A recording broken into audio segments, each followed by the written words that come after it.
All right, Shabbat Shalom, Shabbat Shalom, Shabbat Shalom.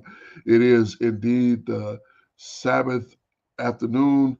All praises to the Most High for another Sabbath Yom.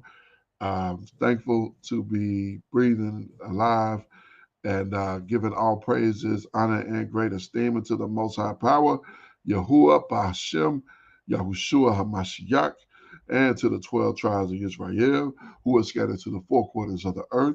I say Shalom Wa Baruki. That is peace and blessings. And I cannot wait to the day when the Most High brings us back together and we are once again 12 tribes, one family, one nation, under the Most High Power, under one covenant, back in our own land with a heart of flesh and no more a heart of stone, with our enemies, our adversaries, and all those who hate us under our feet. Hallelujah. So be it. Hallelujah.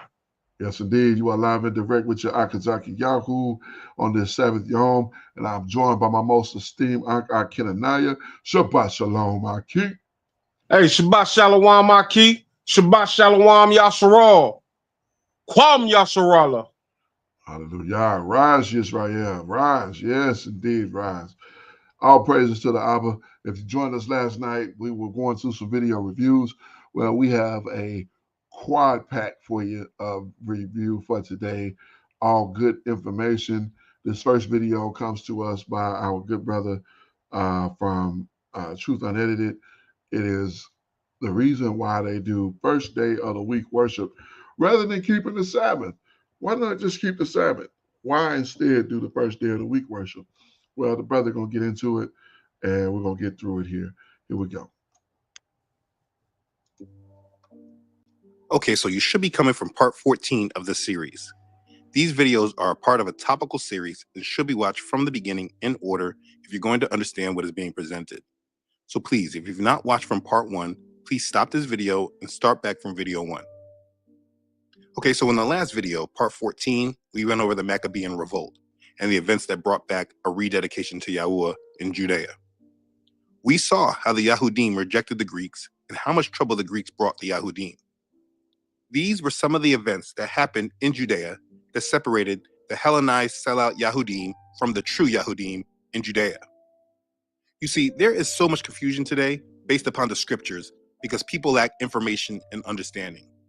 And it's not always the fault of the people, but more so the churches and religious leaders, the seminary schools, etc. Christianity tells the people what they want to hear and not all the details that can provide clarity. And this is the reason why the book of Maccabees are not in the Protestant or King James Bible. They're in the Catholic Bibles, but not in the Bibles of the Protestant church. And because of this, confusion is able to be had amongst those in Christianity. For instance, people use scriptures like, there is neither Jew nor Greek, there is neither slave nor free, there is neither male nor female, for you all are one in Messiah Yahusha. Galatians chapter 3, verse 28.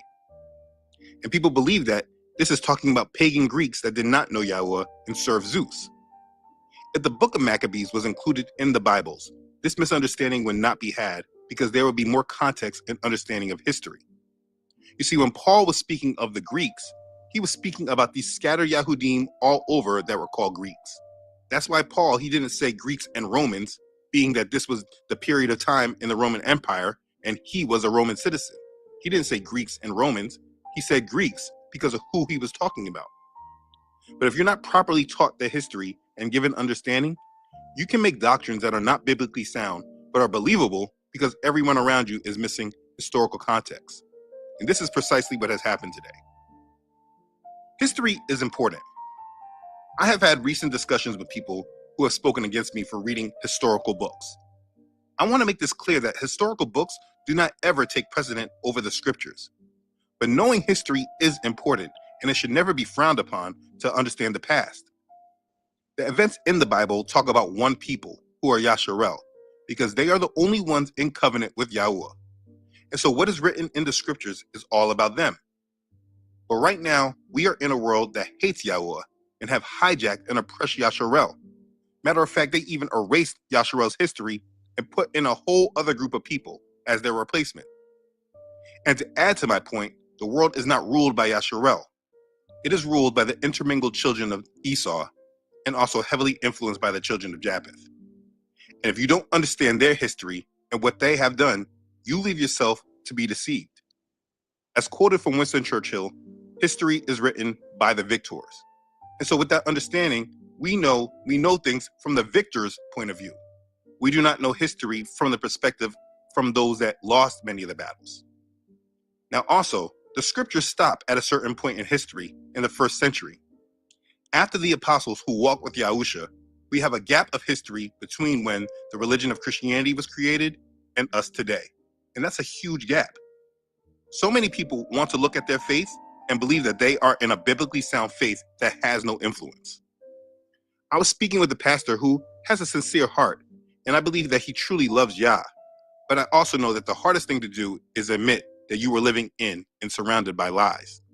That is normally the difference with those living in the truth and those who are not. There has to be humility enough to say, I was deceived. And if you're not willing to admit this to yourself, you can never break the chains Satan has placed on all of us. And when you dig down, it all comes down to pride. Many people don't want to admit that they could be deceived.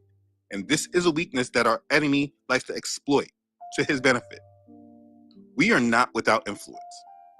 So let me illustrate this for you so I can be clear, because like this pastor was trying to say to me, he says that I don't understand the difference between biblical Christianity and false Christianity. And he went through a lot of history showing that he saw the falsehoods. But the only thing is that when it came to his Christianity that he follows, of course, that was the biblical one. But the question no one seems to want to deal with is how any kind of Christianity, whether you feel it's biblical or not, how do you think it came to you? Meaning, how do you feel that the Christianity that you believe in made it to your influence? And that question is what people are not properly dealing with. I'm going to illustrate it for you. When I'm talking against Christianity, this is what I'm talking about.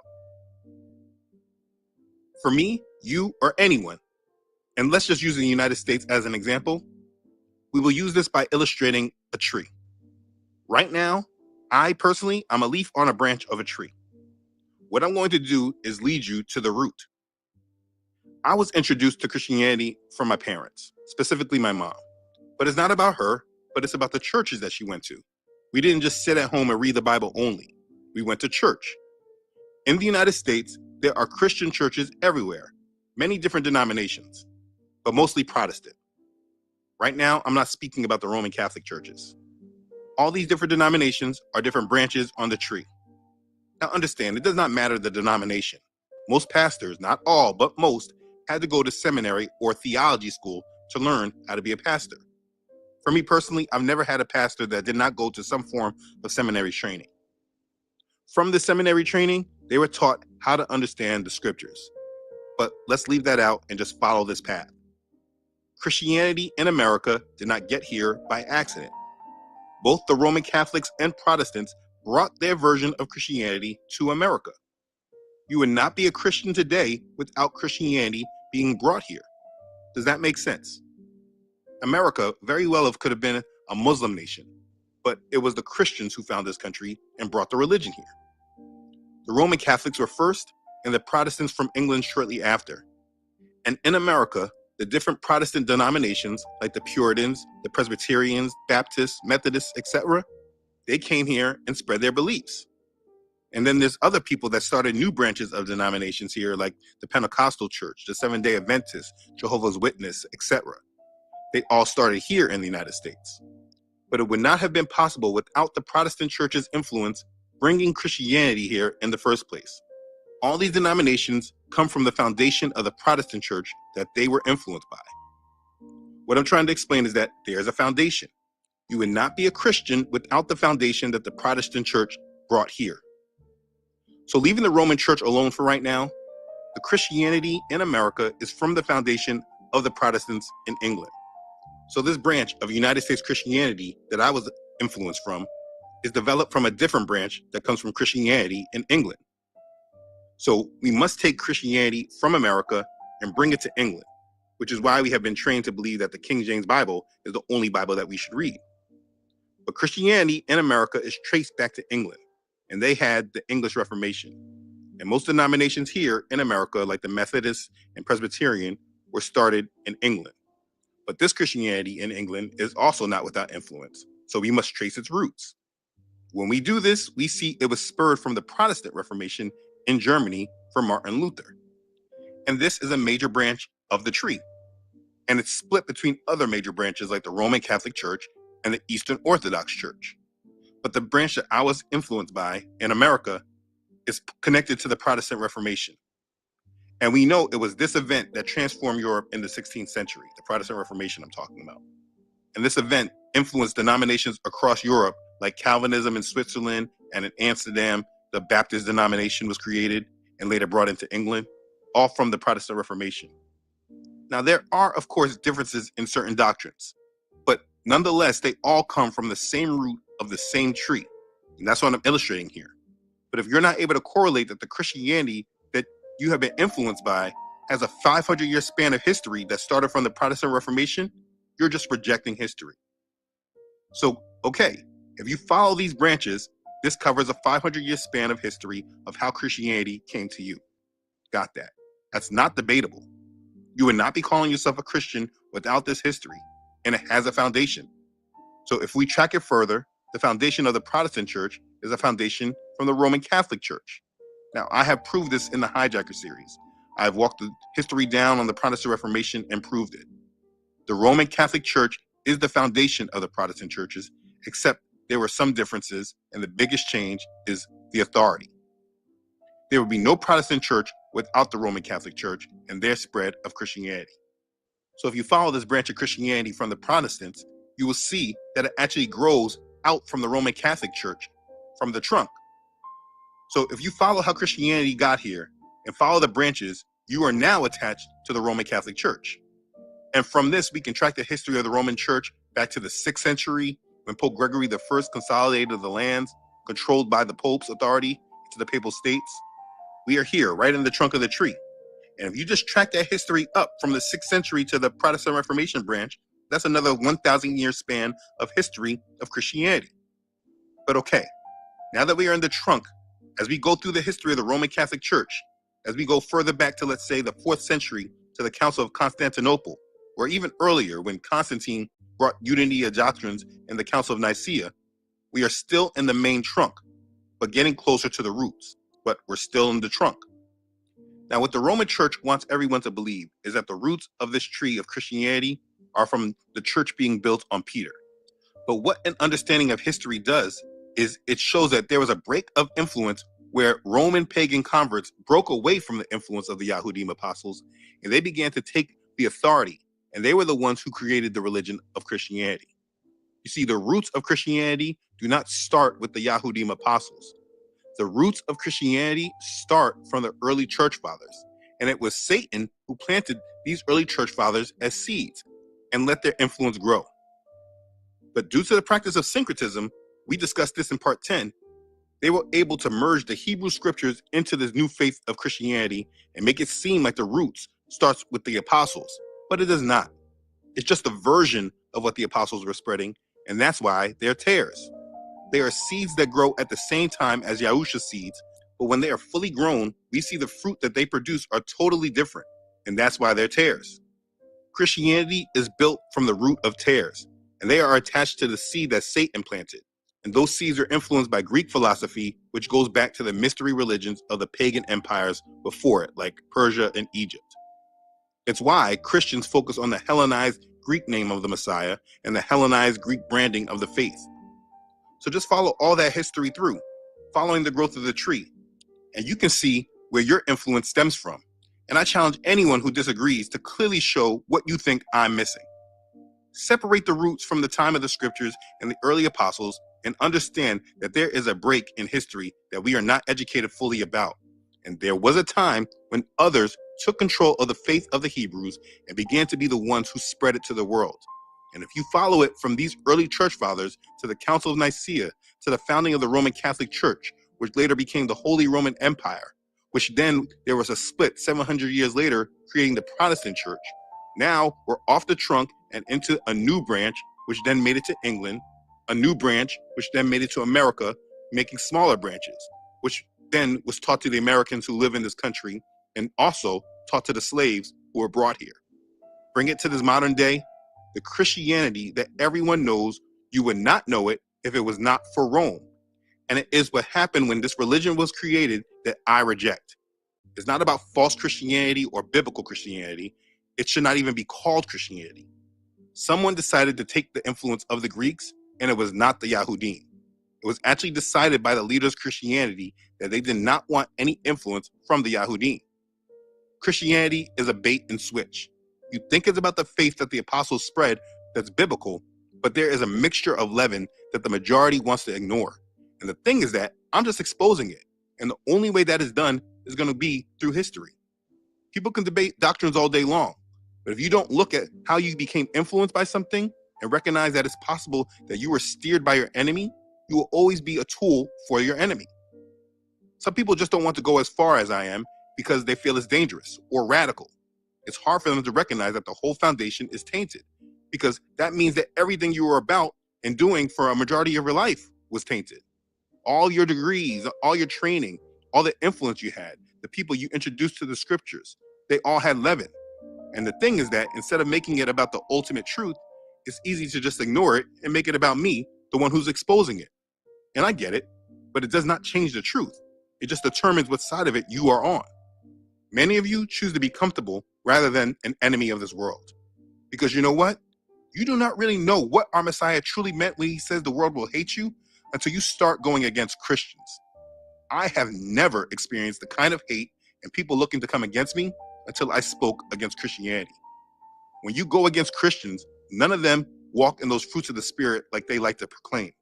None of them try to save my soul because they think I'm wrong. They literally hate me. Some of them, I'm all that they think about. It's the fruit that Christianity produces, and as we are in the last days, the fruit is becoming easier to see and discern. And people need to come to terms with it. But here's the thing. If you don't know the history, it's easy to deflect. And that's why I'm bringing this all out and testing Christianity. And nowhere since the beginning of the series has Christianity stood up to the test. And when it is exposed, when you bring it up to other Christians, there's only deflecting and ignoring facts and then them giving personal attacks. What Christians cannot deal with, they just ignore. Cognitive dissonance. So I want to be clear that this is why I reject Christianity, because it stems from the root that began from the early church fathers that were tares that Satan planted through his spreading of Greek philosophy. This is the beginning of my problem. My problem has nothing to do with the scriptures, but how the early church fathers applied these scriptures. And this is what I have been showing. But what I'm going to do now is walk it all down and directly prove it. So let's start here. The 2nd century.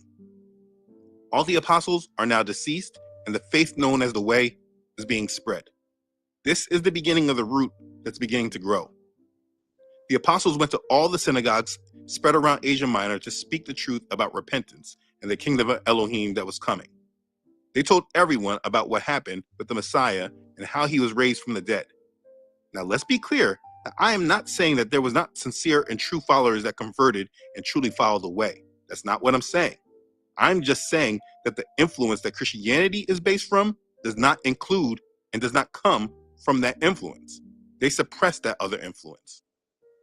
When Christianity was started, there are many changes from the influence of the Yahudim apostles versus the ways of the early church fathers. For instance, a great place to start is with the Sabbath. Now, we know from Acts that they were called Christians first in Antioch. Okay, well, it's less about what they were called and more about what they called themselves. But either way, people were called Christians. And in the 2nd century, there were Christians who were not influenced by the apostles, but by others. And it is these Christians that I have the issue with. Here's the thing. Many of these people, they have writings. It's not lost or hidden. It's all accessible. The majority of Christians who disagree with me have never really read the writings of these men. I have, and therefore this is why I speak passionately against them. Let me give an example. We will start by understanding this by discussing Justin the Martyr. Now, Justin the Martyr has writings where he describes himself and his conversion. What I'm about to go through is from his writing, Dialogue with Trypho. Now, please know, I'm placing a link to all the downloads to these writings that I'll be using for anyone who wants to study this for themselves. You can take these writings and look at them yourself. I'm not just out here giving you information, but I'm also giving you the resources that you can review yourself. Now, in this writing, he speaks about his conversion. Now, before his conversion, he describes himself as an earnest searcher after the truth among the various philosophies of the time. Stoic, Peripatetic, which means Aristotelian, Pythagorean. He was amongst all that philosophy. That is, until the day that, as he was meditating by the seaside, he met one who showed him the unsatisfying character of philosophy as such, and bid him turn to the Bible, with prayer for a comprehension of such matters. This he did, and he found that in the prophets and the friends of Christ was true philosophy. He writes, "In this way, and for these reasons, am I a philosopher." He then began to desire that all should find the truth and know Christ. You can find that on chapter 8, page 16 on the PDF. Now, after his conversion, we know he felt very strongly the duty of imparting his knowledge of the scripture and his responsibility towards all with whom he came in contact. And in order that he might have more opportunities, he continued to wear his philosopher's cloak and he traveled widely. Okay, whatever. In this writing, he speaks a great deal about philosophy. He says, "But without philosophy and right reason, none can possibly have practical wisdom. Therefore, every human being ought to study philosophy and deem it the greatest and most valuable act of all, putting all other things in the second and third place. For if they are made dependent on philosophy, they are of some value and worthy of acceptation. But if deprived of it and lacking its accompaniment, they are, for those who pursue them, only burdensome and vulgar." And that's on chapter 3, page 7. So he clearly believes in philosophy. There's a lot more I can show, but that's not my main point right now. He was once a pagan, but converted to Christianity. Now let me make my point. The early believers, the followers of the way from the first century, they observed the seventh day as the Sabbath. The apostles rested on the Sabbath. But the Christians, the true Christians, the root I have been talking about, they started observing Sunday as their day of worship because they believed that Yahusha was resurrected on Sunday. Justin the Martyr, in his writing, The First Apology, in the 67th chapter named Weekly Worship of the Christians, he writes, "But Sunday is the day on which we all hold our common assembly, because it is the first day on which God, having wrought a change in the darkness and matter, made the world. And Jesus Christ, our Savior, on the same day rose from the dead. For he was crucified on the day before that of Saturday, and on that day after that of Saturn, which is the day of the sun. Having appeared to his apostles and disciples, he taught them these things, which we have submitted to you also for your consideration." Okay, so what I'm doing here is providing historical evidence from the writings of the early church fathers that explain the history of why Christians go to church on Sunday. But even more so, in the writings of Justin the Martyr, we see why Christians reject the Sabbath. In his writing, Dialogue of Trypho, in chapter 10 on page 20, Justin speaks this about Christians. In the dialogue, Trypho asks him about why he does not keep the Sabbath. And Justin responds with this: "Is there any other fault you find with us, my friends, save this, that we do not live in accordance with the law, and do not circumcise the flesh as did your forefathers, and do not keep the Sabbath as you do? Or are also false accusations against our life and morals made among you?" Understand, at the time of the beginning of Christianity, from its foundation, these Christians rejected the ways of the Yahudim, and they made their own doctrines. And the same debates that we are having today are the same debates that they had at the beginning of Christianity. It's because of the lawless fruit that Christianity produces. Let me show you. In this same writing, the dialogue with Trypho, a Yahudim, says this to Justin, still in chapter 10 on page 21.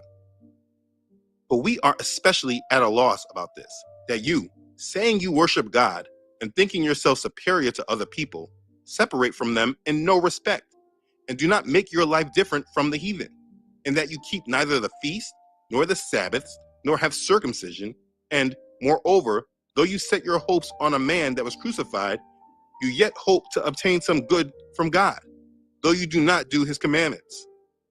Now have you not read, that soul shall be cut off from his people, which shall not be circumcised on the 8th day? The charge refers alike to strangers and to purchased slaves. It follows that when you have directly despised this covenant, you neglect the commands that come afterwards. And as persons who know God, you attempt to persuade us, though you practice none of these things which they who fear God do. If therefore you have any defense to make with reference to these points, and can show us how you have any hope at all, even though you do not keep the law, we would very gladly hear from you. So Trypho, who I'm not even sure is a real person, but either way, he is arguing the same exact things that we are saying to Christians right now. Literally having the same conversations I have a Christian today in the comment section of these videos is what this man Trypho was saying to Justin. And this is what Justin responded. Chapter 11, page 22. There will never be any other God, Trypho, and there never was from all eternity. So said I to him, save he who made and established this universe. Nor do we consider that we have one God and you another, but him only who brought your fathers out of the land of Egypt by a mighty hand and a stretched out arm. Nor have we set our hopes on any other, for there is none, but only on him on whom you also have set yours, the God of Abraham, Isaac, and Jacob. Yet our hope is set on him not by means of Moses, nor by means of the law, for then we should assuredly be doing the same as you. For in fact, I have read, Trypho, that there is to be both a final law and a disposition that is superior to all others, which now must be observed by all those who lay claim to the inheritance of God. For the law given at Orb is already antiquated and belongs to you alone, but that other belongs to all men absolutely. And the law set over against the law has made the one before it to cease, and the disposition coming into existence afterwards has in like manner limited any former one. And as eternal and final law was Christ given to us, and this disposition is sure, after which there is no law or ordinance or command. If therefore God proclaimed a new disposition as about to be established, and this for a light of the nations, we then see and are sure that by the name of him who was crucified, Jesus Christ, men part from idols and all other iniquity, and draw near to God, and make confession of him, and worship, enduring unto death. And from their works and the power that accompanies them, all can understand that he is the new law and the new disposition, and the expectation of those from among all the nations, who await the good things that come to them at the hands of God. For we are the true and spiritual Israelitish nation, and the race of Judah and of Jacob and Isaac and Abraham, who when he was still uncircumcised received witness from God for his faith, and was blessed, and was called father of many nations. We, I say, are all this, who were brought nigh to God by him who was crucified, even Christ, as will be demonstrated in the course of our discussion. So many things were said in this response, but it boils down to the major problem of Christianity, which is replacement theology. In the main doctrine of Christianity, they reject our Father's laws and believe that everything is now about them, and they are the new spiritual Israel. You know, Christians today use this spiritual Israel nonsense like it's scriptural. It's not. It's just doctrine from the early church fathers. This is the mid-2nd century when this writing was created, and this was what the mindset around Christianity was being built upon. If you review the mindsets of Christians today, it's not hard to see that they are clearly influenced by men like Justin. It's just that they don't know it. They believe that they are spiritual Israel because they are taking over the covenant and making it be about them. Spiritual Israel is a complete false doctrine of men that comes from the early church fathers.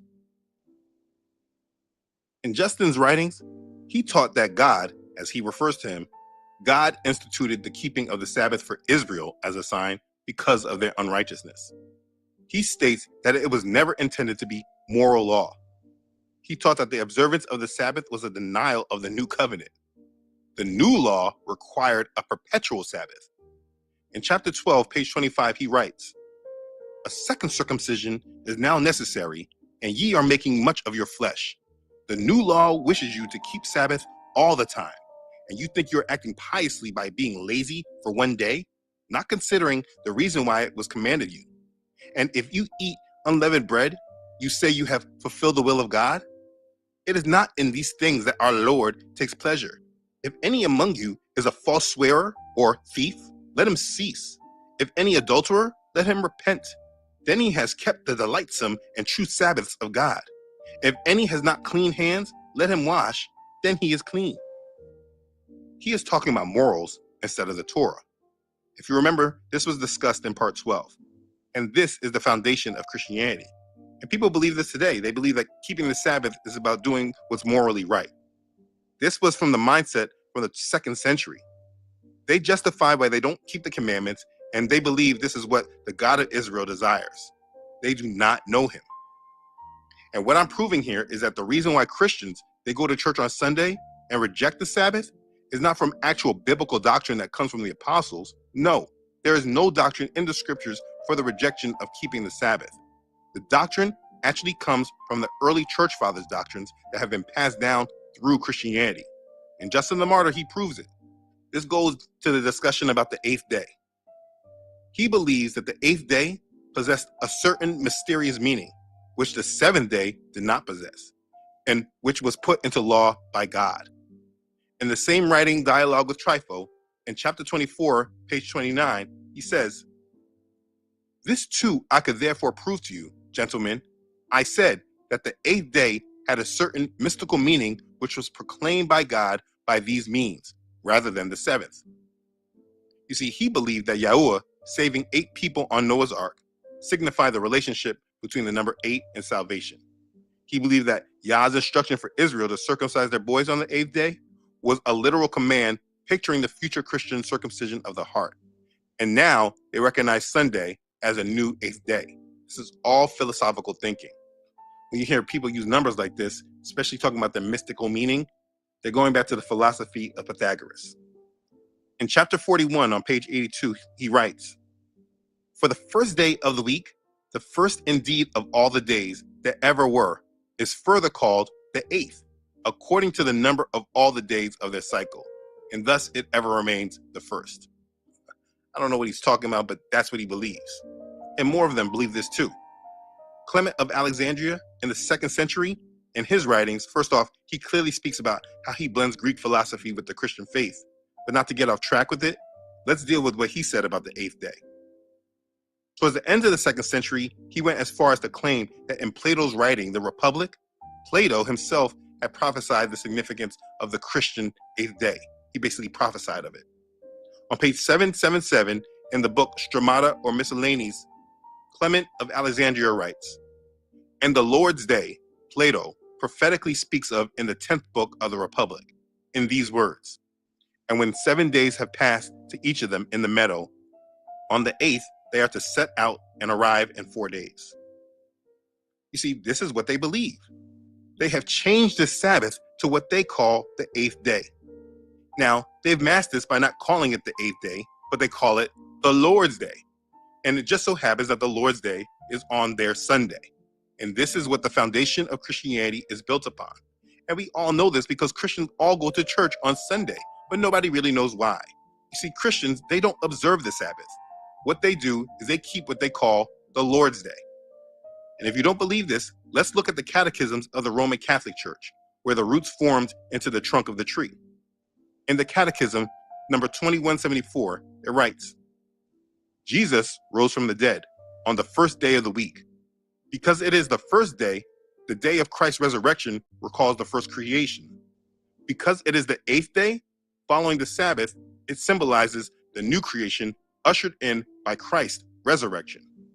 For Christians, it has become the first of all days, the first of all feasts, the Lord's Day, Sunday. We all gather on the day of the sun, for it is the first day, after the Jewish Sabbath, but also the first day, when God, separating matter from darkness, made the world, and on this same day, Jesus Christ, our Savior, rose from the dead. Sunday, fulfillment of the Sabbath." This is what they believe. This is what Christians do. The other catechism, number 2175. "Sunday is expressly distinguished from the Sabbath, which it follows chronologically every week. For Christians, its ceremonial observance replaces that of the Sabbath. In Christ's Passover, Sunday fulfills the spiritual truth of the Jewish Sabbath and announces man's eternal rest in God. For worship under the law prepared for the mystery of Christ, and what was done there prefigured some aspects of Christ. Those who lived according to the old order of things have come to a new hope, no longer keeping the Sabbath, but the Lord's Day, in which our life is blessed by Him and by his death. Again, this is the doctrine that Christians hold. It's just that they don't know it. And what they do is they make excuses. They use scriptures like Acts chapter 20. Now, on the first day of the week, when the disciples came together to break bread, Paul, ready to depart the next day, spoke to them and continued his message until midnight. Acts chapter 20, verse 7. This is what they use to justify why they go to church on Sunday. But that scripture right there, that's not a doctrinal statement that has determined that the Sabbath is no longer valid and you need to keep the Lord's Day. People do not know what they're doing. Christians don't keep the Sabbath, not because it's scriptural, but because they follow the tares that were planted. This is doctrine that was given from the foundation. Christians don't know the influence, but the writings are all given and made plain. It's right there. The roots from Christianity changed the Sabbath day and made a whole new doctrine of men, and Christians follow this doctrine more than they follow the word, and they make as many excuses that they can to justify it. You want to be biblical? This is what's biblical. The Sabbath was a commandment etched in stone, and in the new covenant, instead of Yah writing the commandments on stone, he is writing it on our hearts. But because people are being led by tares, they're not actually having Yahweh write anything on their hearts, but they are following tares that are religious, but don't truly know our Father. Most Christians do not know our Father. The scripture says, remember the Sabbath day to keep it holy. 6 days you shall labor and do all your work, but the seventh day is the Sabbath of Yahweh your Elohim. In it you shall do no work, you, nor your son, nor your daughter, nor your male servant, nor your female servant, nor your cattle, nor your stranger who is within your gates. For in 6 days Yahweh made the heavens and the earth, the sea, and all that is in them, and rested the seventh day. Therefore Yahweh blessed the Sabbath day and hallowed it. That's Exodus chapter 20, verses 8 through 11. It also says, then Elohim blessed the seventh day and sanctified it, because in it he rested from all his work, which Elohim had created and made. Genesis chapter 2, verse 3. And even more for Gentiles, they should know this and they should keep this. They shouldn't say, well, the Sabbath was not made for us. We don't have to keep those commands. You should read this. It's prophesied about you. Also, the sons of the stranger who join themselves to Yahweh, to serve him, and to love the name of Yahweh, to be his servants, everyone who keeps from defiling the Sabbath and holds fast my covenant, even them I will bring to my holy mountain and make them joyful in my house of prayer. Their burnt offerings and their sacrifices will be accepted on my altar. For my house shall be called a house of prayer for all nations. Adonai Yahweh, who gathers the outcasts of Yasharel, says, yet I will gather to him others besides those who are gathered to him. That's Isaiah chapter 56, verses 6 through 8. This is the Gentiles that he will accept, those that do not defile his Sabbath. By following Christianity, you are being led to be rejected, and your Christian churches are not telling you. Now, let me ask you, have I therefore become your enemy because I tell you the truth? Christianity has made a whole new day, new doctrines of men, and Christians, they follow it blindly. In their defense, everyone wants to say that they don't follow the early church fathers and they aren't influenced by them, but yet they hold all of their doctrines. People say this because they just don't know. And you know what? The time of ignorance, it's over. This should be very clear that Christians are following doctrines of men. This is why Christians go to church on Sunday. It's been made very clear. If there is not a more clear example of the break that Christians have from the scriptures, I don't know what else can prove it. I challenge you to ask your family and your friends why they go to church on Sundays. Don't make an argument. Just ask the question and listen to the answers. Have a discussion with them. Ask them if there is any verse that they have that distinctly tells them that we are not to keep the Sabbath anymore. Just listen to what they have to say. Make it a discussion. And then if they allow you to, share with them where this doctrine actually comes from. Ask them, do they believe that they are following the 8th day? Do they even know what that is? Ask them where you get the Lord's Day from. Just ask them questions and then ask them if you can prove that is not found in the scriptures, but from doctrines of men from the early church fathers, would they be willing to listen? So I have provided the PDFs with these writings from these early church fathers, and I have made a PDF with their quotes and where you can find them in the writings. It's all right here. If you are subscribed to the email list, you should have got an email, but the link is in the description box for anyone else.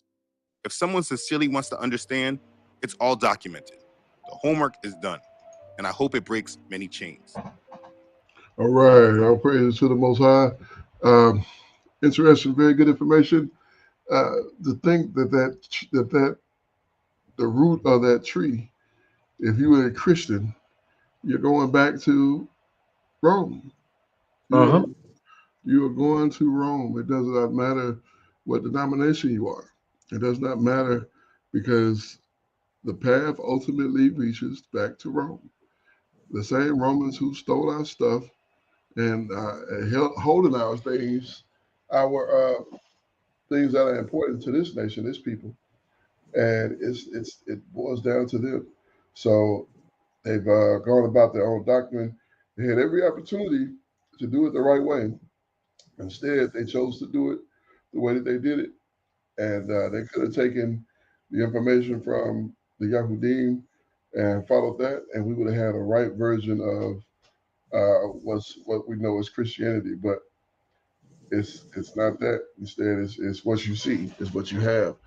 And yeah, I'm gonna rest there. Go ahead, Khan, it's upsetting.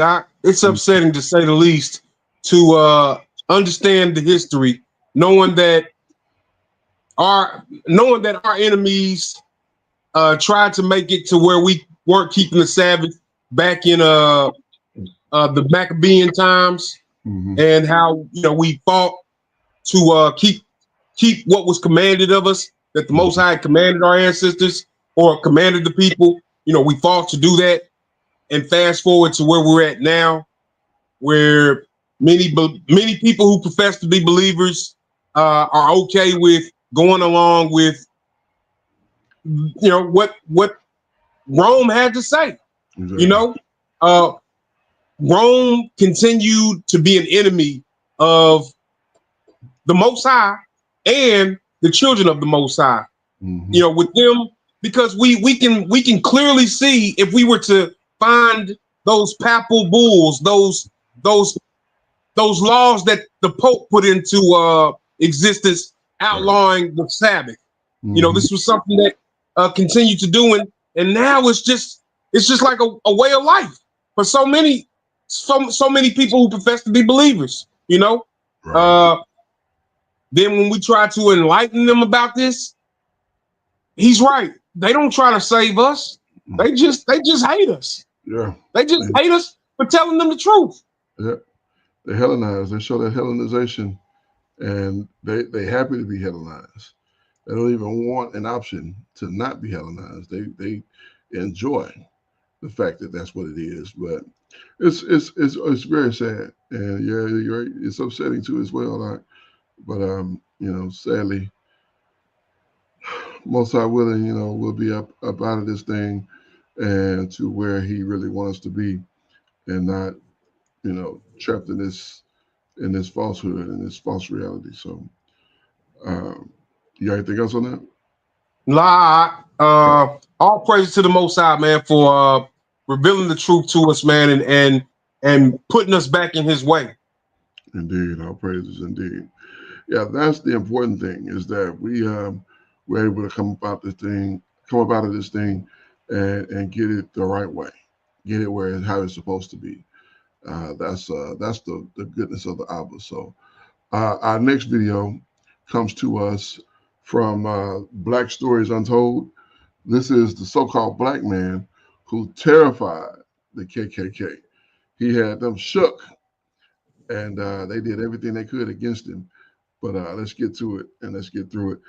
I want y'all to take note of his name and other pertinent information. So this is good stuff here. So here we go.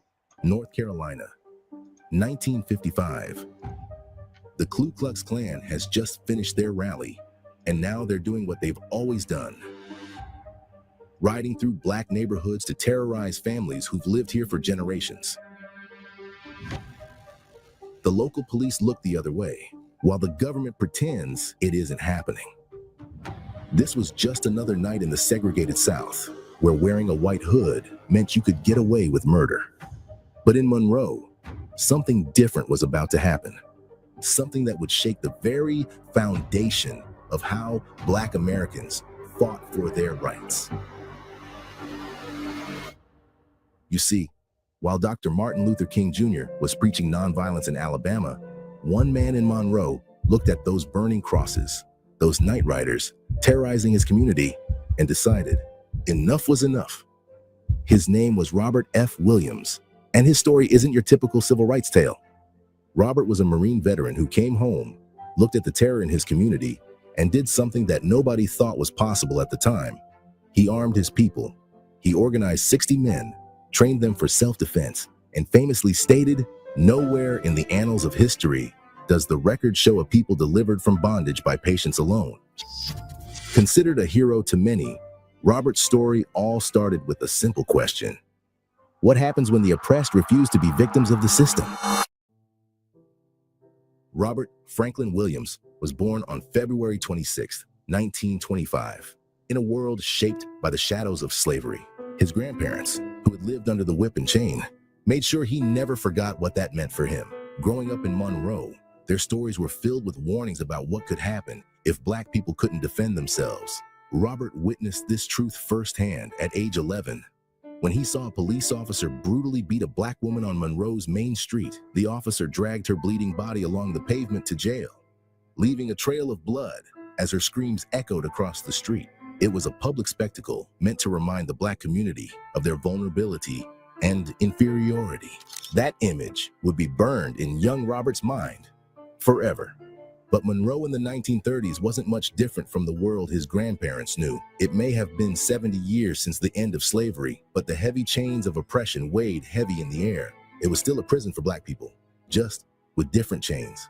White-only signs were plastered across town, back doors and separate entrances for colored folks. Every sip from a segregated water fountain, every step off the sidewalk when whites passed by. These were the daily humiliations and reminders of a system designed to keep Black Americans in their place. But then came World War II, and like many young Black men in the South, Robert saw an opportunity to better his life up north, Detroit. The arsenal of democracy, a city where you could make real money working in the auto factories. But what he found there wasn't just a job, it was an education in resistance. 1943. The ongoing war had created fierce labor competition between white and Black Americans, both struggling to find ways to feed and support their families. Black workers had migrated north by the thousands, drawn by the promise of defense plant jobs, but Detroit wasn't ready. Housing was scarce, and Black families were crammed into small, overcrowded neighborhoods. White workers became fearful of the competition, so they staged walkouts when Black employees were promoted. In June of that year, white workers at Packard Plant, an automobile manufacturer in Detroit, shut down the entire production line to protest working alongside African Americans. Wow, these guys were serious about their racism. Detroit had quickly become a powder keg of racial tension. And when the spark finally lit, the city exploded into chaos. For 5 horrifying days, violence raged through the streets. Robert found himself caught in the middle of it all, watching as Black residents fought back against white mob violence in a desperate attempt to save themselves. 34 people died in those riots. 25 of them were Black. But something else was born in that fire. You see, an elephant raised into adulthood while chained to a chair will think that it cannot break free from its bondage. But we all know, mighty is the elephant. The scales had fallen from his eyes, and Robert realized that submission wasn't the only option. He could fight. Like many young Black men of his generation, Robert was drafted into military service in 1944, but his experience would be different. He was assigned to the Marines, a branch that had only recently begun accepting African Americans. For a year and a half, Robert served as a private in the segregated Marines. This wasn't just military service. It was a reminder of the contradictions of fighting for democracy abroad while facing segregation in uniform. The discipline, tactical training, and organizational skills he learned in the Marines wouldn't go to waste. After the war ended and he returned home to Monroe, these same military experiences would shape his approach to defending his community. Robert wasn't alone. He was part of a generation of Black veterans who returned home with the new skills and a deeper determination to fight for their rights. They had defended America abroad. Now they would defend their communities at home. But when Robert returned to Monroe in 1955, he found a town frozen in time. The same white-only signs, the same daily humiliations, the same terror from the Klan, except now, he was seeing it through different eyes, the eyes of a trained Marine who understood the power of violence, and he wasn't alone. In 1947, young Robert had married Mabel Robinson, just 16 years old, but already a fierce advocate for civil rights. Despite her youth, Mabel had already seen enough injustice to last a lifetime. She grew up watching her own community struggle against segregation, and unlike many young women of her era, she refused to accept it quietly. While most civil rights couples preached nonviolence, Robert and Mabel Williams believed in something else entirely: the right of armed self-defense. People like Martin Luther King Jr. and Coretta Scott King, who became the faces of peaceful resistance, led dozens of nonviolent demonstrations across the South. Robert Williams had seen way too much to put their faiths in passive resistance alone. But how would this Marine veteran and his young wife transform from peaceful citizens into militant leaders of their community? And what would happen when their radical ideas clashed with the nonviolent mainstream of the civil rights movement? By the way, if you enjoy this type of content and want to see more videos about the heroes of Black history, please subscribe to the channel. It means a lot to us and helps us spread awareness about our fight for freedom. To understand what Robert was about to do, you need to understand what the NAACP was supposed to be. Founded in 1909, the National Association for the Advancement of Colored People emerged in response to the lynchings and racial violence sweeping America. It was created by Black and white progressives alike, aiming to fight discrimination through the courts and legislature. Their weapon of choice, however, were lawyers, not guns; respectability, not resistance. When Robert Williams returned home to Monroe after his time in Detroit and the Marines, he found a town frozen in time. With a population of just 12,000, Monroe had become a stronghold of white supremacy, home to an estimated 7,500 Klan members. Yes, you heard that right. Over half of the town's population were Klan members. Meanwhile, the local NAACP chapter was barely breathing. Like chapters across the country, they followed the national organization's preferred model, focusing on middle-class professionals like doctors, lawyers, and ministers. The kind of Black folks who wouldn't scare racist white people. The kind who fought with briefs and motions. But Robert saw things differently. When he joined the Monroe NAACP chapter in 1955 and became its president the following year, he brought with him a radical new vision. The people who needed the NAACP most weren't in courtrooms or country clubs. He went to the textile mills where Black workers endured daily humiliation for poverty wages. He went to the farms where families still worked land their grandparents had sharecropped. And most importantly, he went to the veterans, men who, like him, had fought fascism abroad, only to face it again at home. The results were transformative. Under Robert's leadership, membership expanded dramatically as working men and women with calloused hands and battle-hardened spirits joined the fight for their rights. And the first target was the public library, a taxpayer-funded institution that had shut its doors to Black citizens. This wasn't just about books. It was about the fundamental right to access public resources that Black taxpayers helped fund. The campaign succeeded. The library's doors were finally opened to all citizens of Monroe, regardless of color. It was a small victory, but a significant one, proving that organized resistance could crack the foundations of segregation.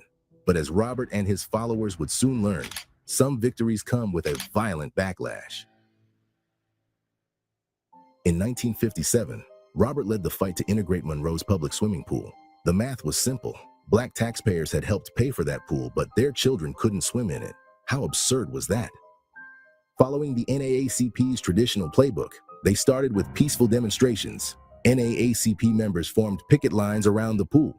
But what happened next would change everything. The protesters were met with a hail of gunfire. White mobs opened fire on the picket lines, and despite law enforcement officers being present, not a single arrest was made. The message was clear: the law would not protect them. There's no law here, and there's no need to take the white taxes to the courts because they will be free, and that the federal government is not coming to the aid of people who are of for Negro men to stand up. For Robert, this was the final straw. The swimming pool violence proved what he had long suspected, that legal briefs and peaceful protests alone wouldn't be enough in a town where the Klan operated with impunity. That's when Robert did something unprecedented. Drawing on his military experience and connections, he reached out to other Black veterans who understood both discipline and duty. These were men who had fought fascism in Europe and the Pacific, only to find it alive and well in their hometown. They trained in military tactics, they fortified their homes, and they made it crystal clear. Any Klan attack would be met with equal force. This came to a head in the summer of 1957, when rumors spread that the Klan planned to attack Dr. A. Elbert Perry, the NAACP's vice president. The Black Armed Guard fortified his house with sandbags. When the Klan opened fire from their cars, Robert's men returned fire, driving them away. The shooting made headlines, but the real story was what happened next. The same city officials who had always defended the Klan's constitutional right to organize suddenly changed their tune. Within days, they called an emergency session and passed a city ordinance that banned the Klan from Monroe without special permission from the police chief. For the Black community of Monroe, this was a turning point. Robert himself explained it best in his book, Negroes with Guns. Racists consider themselves superior beings and are not willing to exchange their superior lives for our inferior ones. They are most vicious and violent when they can practice violence with impunity. The ordinance requiring Klan gatherings to get police permission marked the first time the local government had ever restricted Klan activities in Monroe. The message was clear. Organized armed resistance had achieved what decades of peaceful petitions could not. But this success came at a price. The incident drew the attention of not just local authorities, but the FBI. Robert's insurance company canceled his car insurance, citing the frequent attacks on his vehicle. Even some of his allies began to worry that his methods might provoke even more violent retaliation. While Robert's armed defense strategy had gained the Black community some measure of protection, the deeper rot of racial injustice in Monroe was about to be exposed through the case of two young boys. It started innocently enough in October 1958. A group of children, both Black and white, were playing together in Monroe, the kind of scene that would raise no eyebrows in most places. During their game, a white girl gave two Black boys, 9-year-old James Thompson and 7-year-old David Simpson, an innocent peck on the cheek. What happened next would expose the brutal reality of Southern justice. The white girl's mother, upon hearing about the kiss, became enraged. Within hours, police dragged the two elementary school boys from their homes. They were charged with assault for receiving a kiss in a children's game. Let me remind you, the white girl is the one who gave the kiss. The local courts showed no mercy. These children, one just 7 years old, the other 9, were sentenced to reform school until they turned 21. In other words, a childhood game had earned them a 14-year sentence. The boys were beaten, and their parents weren't allowed to visit them for weeks. For Robert, this case crystallized everything wrong with the system. Guns could protect against the Klan, but what about the legal system itself? This time, he decided to fight fire with publicity. Robert launched a media campaign that would make Monroe front-page news across the globe. He contacted newspapers worldwide. He organized protests. He made sure everyone knew about two little boys torn from their families, beaten, and imprisoned, all for a childhood kiss. The international response was overwhelming. Civil rights activists across America rallied to the cause. European newspapers ran scathing editorials. Even Eleanor Roosevelt, the former First Lady, spoke out against this travesty of justice. Under this intense global pressure, North Carolina's governor was forced to act. The boys were finally released and pardoned, but the state never apologized for its actions, and the incident revealed to the world the brutal injustice that Black citizens of Monroe faced daily. The kissing case had exposed Monroe's racial injustice to the world, but it had also revealed something else: the power of Robert's increasingly militant approach to civil rights. Where traditional NAACP leaders might have quietly filed appeals, Robert had turned a local injustice into international news. For the NAACP's national leadership, this was the final straw. Robert's armed resistance against the Klan had already made them nervous. Now his aggressive media campaign and unapologetic rhetoric were drawing attention they didn't want. By 1959, the tension between Robert's militant approach and the NAACP's traditional strategy would reach a breaking point. A confrontation was coming that would force the entire civil rights movement to grapple with a crucial question. In the face of violent oppression, was nonviolence the only acceptable response?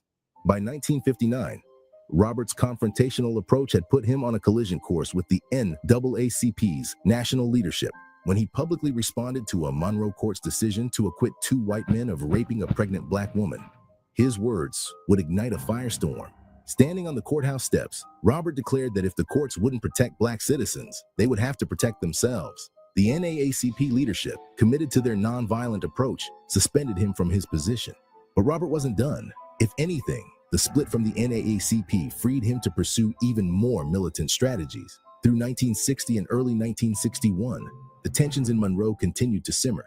By 1961, the law was clear, at least on paper. The Supreme Court had ruled segregation on interstate buses and terminals unconstitutional, first with Morgan versus Virginia in 1946, and again with Boynton versus Virginia in 1960. But across the American South, these federal rulings meant nothing without enforcement. In May 1961, an interracial group of activists decided to test these laws themselves. They called themselves the Freedom Riders, and their mission was deceptively simple: travel on interstate buses through the South, challenging the segregation that the Supreme Court had already declared illegal. The response was swift and brutal. In Anniston and Birmingham, Alabama, the Freedom Riders faced devastating violence. As law enforcement stood by watching, white mobs attacked the riders with shocking brutality. In Anniston, their bus was firebombed. In Birmingham, they were beaten as police conveniently disappeared for the first 15 minutes of the assault. Robert and MLK had long differed on tactics. While King preached nonviolence, Robert argued that triumph depended on the adversary. King acknowledged the advantages of armed self-defense, but maintained that nonviolence demanded greater self-control and courage. In May 1961, as Freedom Riders faced brutal violence across the South, Robert took a bold step. He sent King a direct telegram, challenging him to do more than lead from afar. No sincere leader asks his followers to make sacrifices that he himself will not endure. You are a phony. If you lack the courage, remove yourself from the vanguard. Now is the time for true leaders to take to the field of battle. If leaders believed in nonviolent resistance, they should physically participate with their fellow protesters on the front lines. 2 months later, when the Freedom Riders finally reached Monroe, they would find themselves caught between these two philosophies: nonviolent resistance and armed self-defense. And soon, they would need both. Drawing on his military experience and the discipline of the Black Armed Guard, Robert prepared for the riders' arrival. The stakes were clear. Monroe's Klan, over 7,000 strong in a town of just 12,000, had promised violence. The Freedom Riders came to Monroe determined to demonstrate the effectiveness of civil disobedience and challenge segregation laws, but they found something unprecedented: a Black community ready not just to support them, but to defend them.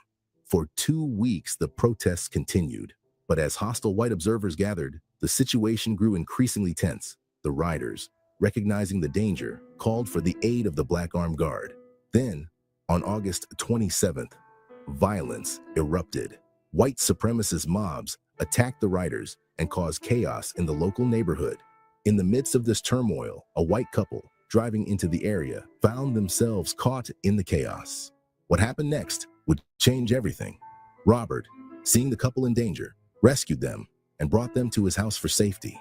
But what he saw as an act of humanity, local authorities would twist into something far more sinister. What began as a Freedom Ride demonstration in Monroe quickly spiraled into chaos on August 27th, 1961. As violence erupted throughout the local neighborhood, a white couple, Bruce and Mabel Stegall, drove their car into the midst of the turmoil. In a moment that would test Robert's principles, he faced a crucial choice. The crowd had recognized the Stegalls' car, the same vehicle that had recently displayed hostile segregationist messages. But rather than allow any harm to come to them, Robert did something that defied the mob's expectations. He brought the couple into his home for protection. With the Stegalls safely inside, Robert tried to use this moment to help others in danger. He called Police Chief A.A. Monet, attempting to negotiate medical care for Freedom Riders who had been jailed and denied treatment. The response from Chief Monet chilled Robert to the bone. "You'll be hanging from the courthouse square in 30 minutes. This wasn't just a threat.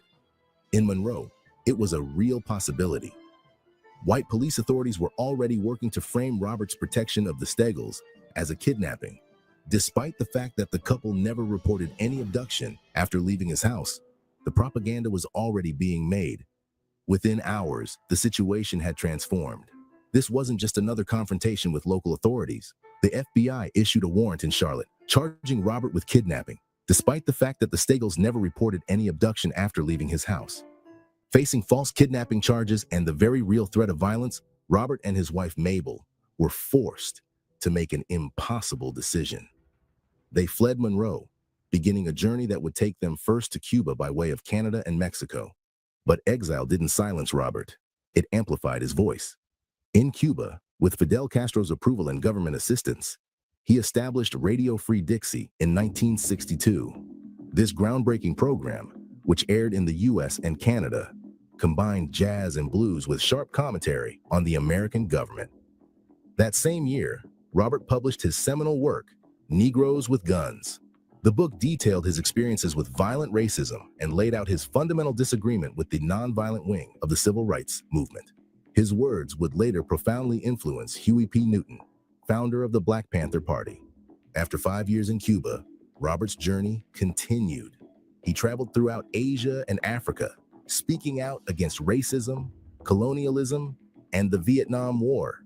In Vietnam, he even met with revolutionary leader Ho Chi Minh. From 1966 to 1969, Robert and his family lived in China, where he continued to publish his newsletter, The Crusader. His presence there deepened the connection between the Communist Party of China and the African-American revolutionary movement. In a historic moment, he received the honor of meeting with Mao Zedong, who issued statements supporting the African-American struggle against discrimination. By late 1969, Robert and Mabel returned to the United States, settling in Michigan. The kidnapping charges still loomed, but Michigan's Governor William G. Milliken refused to honor North Carolina's extradition request, noting that Robert couldn't receive a fair trial there. The legal shadow wouldn't lift until 1975, when Robert was finally able to face the charges. In January 1976, nearly 15 years after he fled Monroe, North Carolina prosecutors dismissed all charges against him, acknowledging their main witness was too weak to appear in court. Robert's story wasn't just about one man's fight for justice. It was about challenging the very framework of how civil rights could be won. At a time when nonviolence was considered the only acceptable path, he dared to argue for the fundamental right of self-defense. His influence would ripple through generations of civil rights activists, reshaping the movement in ways that would be felt long after his death in 1996.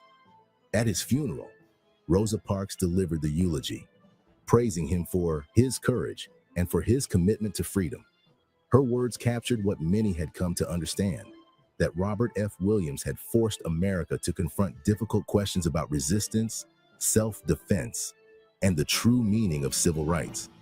While Dr. King preached turning the other cheek, Robert showed there was another way. Not better, not worse, just different. A Marine veteran who understood that sometimes the only language oppressors understand is the language of force. He proved that armed resistance wasn't just about guns. It was about dignity, about standing up straight in a world trying to keep you on your knees. If you want to learn more about freedom fighters who stood up for Black justice, check out our video on Fred Hampton, the Black Messiah.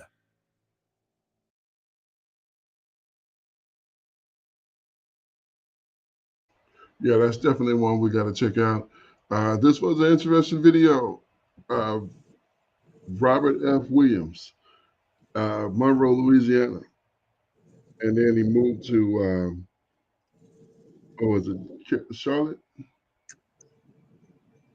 You know, I don't remember where he ended up passing away. I know that he passed away in like 1996. Mm-hmm. Let me see where he was at when he passed away. Yeah, because he came back from, he went to Cuba, and then he went all over the world and was, teaching his message, teaching his information, and trying to make the world a better place. And man, that's really dope. That's really dope. Indeed. Yeah. It says that when he passed away, he passed in Baldwin, Michigan. Oh, Michigan. Okay. Okay. Yeah, I think he was. It's if I'm not mistaken, I think he was at. I think he was at Charlotte, if I'm not mistaken. A lot of that when a lot of that happened. Um, I may be mistaken actually because I think what had happened with those boys, that was in Charlotte when Mm-hmm. they locked those two young men up for that girl kissing them. How you gonna get mad at somebody else for somebody kissing them and charge them with something and then put them in a reform school? Like, what kind of foolishness is this? And they thought they could just get away with that, but praises to the Abba, that they got freed because that was who knows what would have happened if they would have just let that thing sit and the boys probably would have stayed in there for that whole term. Completely unreasonable. So, but man, yeah, good information. Robert F. Williams. I kind of want to know more about him as well, but I definitely. He's got a deep story. I'm gonna tell you. I'm gonna challenge you to read more about him, but Okay. I'll tell you why you should. And I'm read this. But it says in March 1968, a group of several hundred African American leaders met in Detroit and declared the Republic of New Africa, electing Williams as the president of its provisional government. So yeah, he's got a deep story. Interesting. All praises to the Abba. Yeah, I definitely going to have to check one out from him. And I'm gonna go ahead and rest there. Go ahead, Doc. Just real quick, I had never heard this story. I had never heard of him before. It's interesting because last week we covered. It was either last week or the week before that we covered the race riots of Wilmington, North Carolina, of 1898 or 1899, somewhere around there. But so Wilmington and Monroe, same state, but about 3 hours away from each other. Yeah. So I'm almost certain that Mr. Williams, Elder Williams here, grew up hearing about what had gone down in Wilmington. That's why he wasn't scared. Yeah. It's like many of us have dropped the ball with retelling these stories. I'll tell you this. My father grew up in rural West Tennessee. Might as well been Mississippi. He never told me that he was afraid, but I know I can kind of tell by the stories that he's told me that he would have been afraid. A part of some of those stories that he told me was some of his relatives and how they weren't afraid and how they had killed some people that were trying to kill them. Some Caucasians. These stories were retold to my father so that he wouldn't be afraid. Now, again, he never told me that he was, but he's told me different stories that I probably would have been afraid in that situation. You know what I mean? But I say all of this, again, people are probably mad and upset at Ken and I and Hezekiah for continuing to bring out these stories, but we hadn't heard them before. Right. Exactly. These stories have to go out. Yeah, indeed. All of us weren't afraid. Right. Exactly. But I digress. All praises to the Abba. Yeah. I mean, as absolutely. I don't feel any negative way of bringing out this information, and with dealing with this historical content, because it's exactly that. It's historical content, and it should be dealt with. It should be researched and talked about. I mean, it absolutely makes perfectly good sense. Matter of fact, this next story we're going to get into, and we're going to definitely get into that Fred Hampton story, but not today, because like I said, we had 4 slated already. So this next one is a little bit shorter. This is the Harlem Riots of 1935, hidden spark that ignited a revolution. So let's get to it. And here we go. Harlem Riots. Imagine the streets of Harlem that were once vibrant in the 1930s, a hub of Black culture, creativity, and resilience. Jazz melodies ring out of bustling clubs, poets recite verses that inspire hope, and families striving, trying to create a better future despite mounting challenges. But beyond this vibrance was an invisible but ever-present storm of racism, economic exploitation, and police oppression. All it took was one spark for it to unfold and ignite Harlem into chaos, and on March 19, 1935, that spark was lit. This story began with a 16-year-old Black male teenager named Lino Rivera. Though the full details are not clear, like shadows cast on a Harlem evening, the narrative has it that Lino Rivera entered the Crest department store, reached for a 10-cent penknife, and slipped it into his pocket. When he was caught, the store's staff decided to teach him a lesson. What happened next became a flashpoint for Harlem's frustration. Rumors of this incident spread like wildfire. "They beat him," some whispered. "He's dead," others exclaimed. In a dispensation where Black lives were critically undervalued, such rumors weren't just believable but were expected. The anger that has piled up due to years of ugly, violent, and racial prejudice led the community to rise on this matter. But this wasn't just about a boy and a penknife. The streets of Harlem, that was already dangerously insecure on the edge, were about to burst in one of the most unforgettable moments of 20th century Black history. To truly understand what happened that night, we need to pace backward and see the bigger picture. Harlem wasn't just any neighborhood, it was a living contradiction. On one hand, it was the heart of the Harlem Renaissance, a cultural explosion of art, literature, and music. On the other hand, it was dying under deep-rooted racism and poverty. Overcrowded tenements, exploitative landlords, and high unemployment rates were a stark reality for most residents. The few jobs available were grueling and often reserved for white workers. As we dive deeper into this video, we'll take a look into the heart of that storm. The Harlem Riot wasn't just an isolated incident. It was the culmination of decades of systemic oppression, economic disparity, and unfulfilled promises waiting for the opportunity to erupt. While it may have started with the alleged theft of a penknife, it was about something much bigger: justice, equality, and the right to exist with dignity and be treated like a human. But here's the twist: the truth of what happened that night and why has been falsified, buried under layers of misinformation, biased reports, and obvious lies. The media at the time was quick to paint the Black community as violent, lawless, and destructive. Yet if you dig deeper, you'll realize a different narrative. One that speaks of survival, resilience, and the unyielding demand for respect. By the end of this video, you'll see Harlem not just as a place on the map, but as a symbol of both the unyielding strength and the deep-seated pain of Black America. You'll hear stories of bravery and loss, resilience and despair, and you'll walk away with a deeper understanding of what happened on March 19, 1935, and why it matters now more than ever.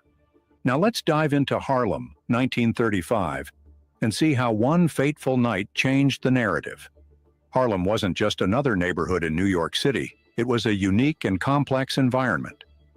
Harlem stood as a beacon of hope, a cultural epicenter, and a battleground for survival all at once. To fully understand the significance of the riot, we must first uncover the conditions that made Harlem both a sanctuary and a powder keg. At the turn of the 20th century, Harlem was not the vibrant Black community we now know it for. It was originally an affluent white community, lined with elegant brownstones, wide avenues, and new developments. But the tide turned with the early 1900s economic downturn. Wealthier white residents began moving out, and real estate developers saw an opportunity. They started marketing Harlem to Black families who were seeking refuge from the oppressive conditions of the South. Enter the Great Migration. Between 1910 and 1930, millions of African Americans fled the horrors of Jim Crow laws and lynchings in the South. heading north in search of freedom and opportunity. Many landed in New York City, and Harlem became their home. In the 1920s, Harlem was the largest concentration of Black people in the United States. Life in Harlem was a struggle to balance between pride and pain. Yes, this neighborhood was thriving culturally, but economically, it was struggling. The jobs that were available to Black men and women were often menial, exploitative, and poorly paid. Domestic work and labor-intensive jobs were the norm, and even these opportunities were scarce. The Great Depression of the 1930s had an extreme impact on Harlem. Unemployment rates increased, and many families were pushed to an extreme state of poverty. Hunger became a daily reality for the people. While Harlem residents fought to maintain their dignity, they were met with systemic barriers at every turn. Banks refused to give them loans, landlords increased rents, and white-owned businesses in the area profited off Black dollars without reinvesting in the community. The presence of the police only made matters worse. Instead of serving as protectors, police officers in Harlem were often seen as enforcers of racial oppression. They patrolled the streets not to ensure safety, but to instill fear. Arrests were made on the flimsiest of pretexts, and brutality was a common occurrence. Despite these challenges, Harlem excelled culturally, becoming the epicenter of what would be known as the Harlem Renaissance.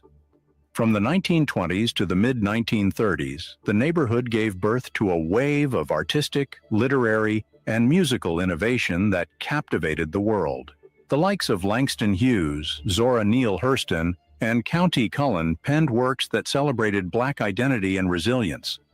Jazz legends like Duke Ellington and Louis Armstrong filled clubs with music that broke boundaries. Marcus Garvey's call for Black empowerment and W.E.B. Du Bois' leadership in the NAACP inspired activism and pride in Black heritage. For decades, the Black community in Harlem faced the consequences of injustice, not with silence, but with resilience. They marched in protest, wrote fiery essays, and sang songs of resistance. But the oppressors didn't give in. Instead, the police who were meant to serve and protect the people became enforcers of the status quo, going down hard on the very people they were sworn to protect. Harlem's cultural renaissance wasn't just about art and music. It was a way for Black Americans to claim their space in a society that tried to erase them. It was a declaration of existence and excellence in the face of racial oppression. But here's the irony. While Harlem was celebrated for its creativity, the very people who created these innovations often lived in poverty. The neighborhood's cultural achievements didn't affect economic or social equality. The same clubs that showcased Black talent often excluded Black patrons. The authors and activists who spoke of progress knew that true liberation remained out of reach. During the early 1930s, Harlem was a neighborhood fluctuating on the edge. Activists and community leaders tried to address these issues through protests, petitions, and community organizing. But the change was slow to come. Organizations like the NAACP and the Universal Negro Improvement Association, UNIA, voiced their demands for justice.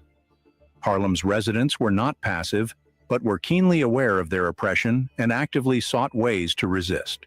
However, when peaceful methods didn't yield results, frustration began to boil over. The Great Depression aggravated these tensions. Harlem's residents saw the government bail out banks and large corporations while leaving the most vulnerable communities to fend for themselves. Hunger riots and protests erupted in cities across America, and Harlem was no exception. The people were tired of promises and platitudes. They needed action. Harlem's residents were tired of being policed, exploited, and marginalized. They wanted to be seen, heard, and treated as equals. By 1935, Harlem was a neighborhood on edge.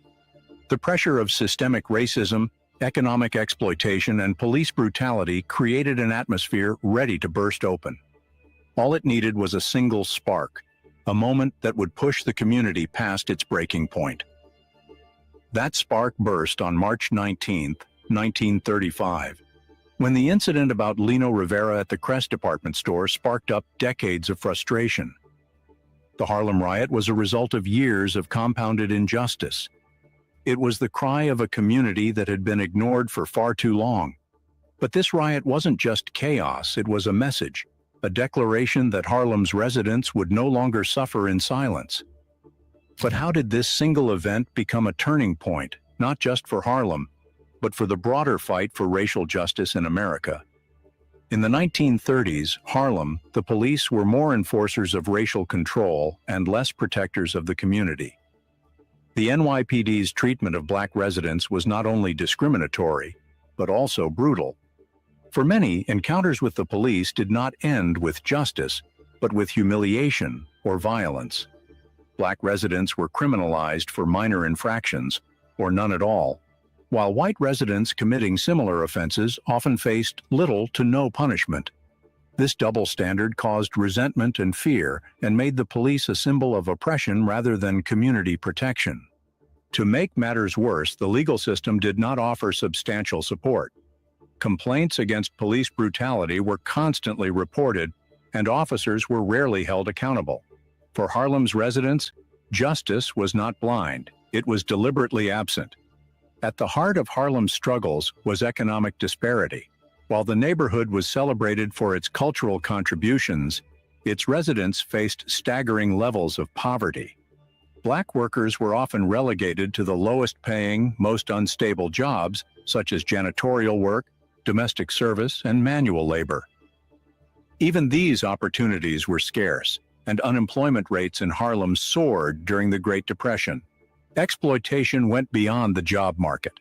Harlem's economy was dominated by white-owned businesses that profited from the black community but gave very little in return. Housing conditions became a severe challenge. Families were crammed into overcrowded tenements that were poorly maintained and extremely unsafe. Most landlords didn't even live in Harlem, neglected repairs but were quick to raise rents. For every dollar Harlem residents earned, a significant portion was put back into the pockets of absentee landlords and white business owners. Department stores and shops in Harlem were eager to accept money from black customers, but refused to hire them. This blatant discrimination became a focal point that sparked boycotts and protests. The slogan, "Don't buy where you can't work," became a rallying cry, uniting residents to combat economic injustice. Harlem was initially designed to accommodate around 200,000 people, but by the 1930s, the population had expanded to over 300,000. This rapid influx that was caused by the Great Migration created severe overcrowding. Apartments that were meant for single families were subdivided into cramped, airless rooms to house multiple tenants. Sanitation was poor, diseases spread easily, and infant mortality rates were extremely high. Harlem residents watched as their demands for equality were ignored or dismissed by those in power. Activists who tried to address these issues faced fierce opposition, both from white authorities and from within their ranks. Divisions within the community between older generations and younger activists, or between moderate leaders and radicals, further complicated efforts to organize for change. The media played a significant role in heightening tensions in Harlem. White-owned newspapers often sensationalized crimes involving black suspects, painting the entire community as dangerous and lawless. This fed into racist stereotypes and justified the heavy-handed tactics of law enforcement. At the same time, black-owned newspapers like the Amsterdam News sought to counter this narrative by pointing out police brutality and economic injustice. These publications became essential tools for organizing protests and boycotts, but they also amplified the community's frustrations by exposing the sheer scale of systemic oppression. Flyers, pamphlets, and grassroots campaigns spread information rapidly, mobilizing residents but also inflicting anger. Whether intentionally or not, the media acted as both a mirror reflecting Harlem's struggles and a magnifying glass intensifying its tensions. By 1935, Harlem was heated like a pressure cooker. Every police raid, every eviction notice, and every discriminatory policy added fuel to the fire. The community's patience was wearing thin, and its anger was becoming impossible to hold back. Activists and community leaders warned city officials that Harlem was on the brink of an eruption, but their pleas fell on deaf ears.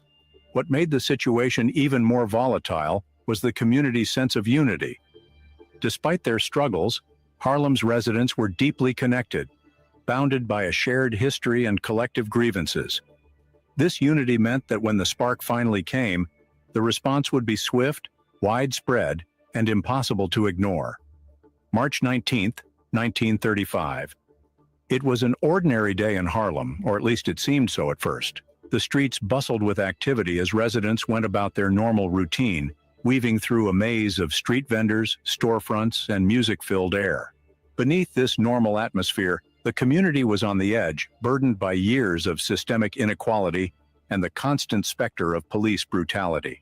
Harlem's residents were no strangers to injustice, but on March 19, 1935, the pressure of it all finally became too much to bear. The spark came from the most unexpected place: a simple misunderstanding over a small, inexpensive item in a department store. At the center of it all was a young black teenager, 16-year-old Lino Rivera. Like many kids his age, Lino had a mischievous streak. That afternoon, he walked into the Cress 5 and Dime store.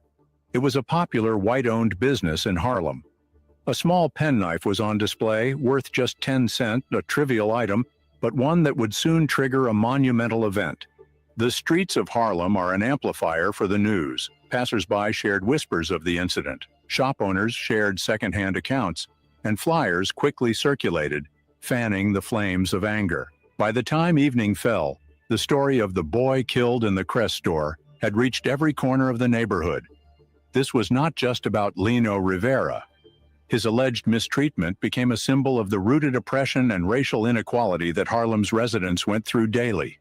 People were angry about police brutality, economic exploitation, and the constant dehumanization they silenced for years. Rivera's story was the tipping point, and it resonated deeply with a community that had felt voiceless for a long time. The first signs of unrest appeared as the sun dipped below the horizon.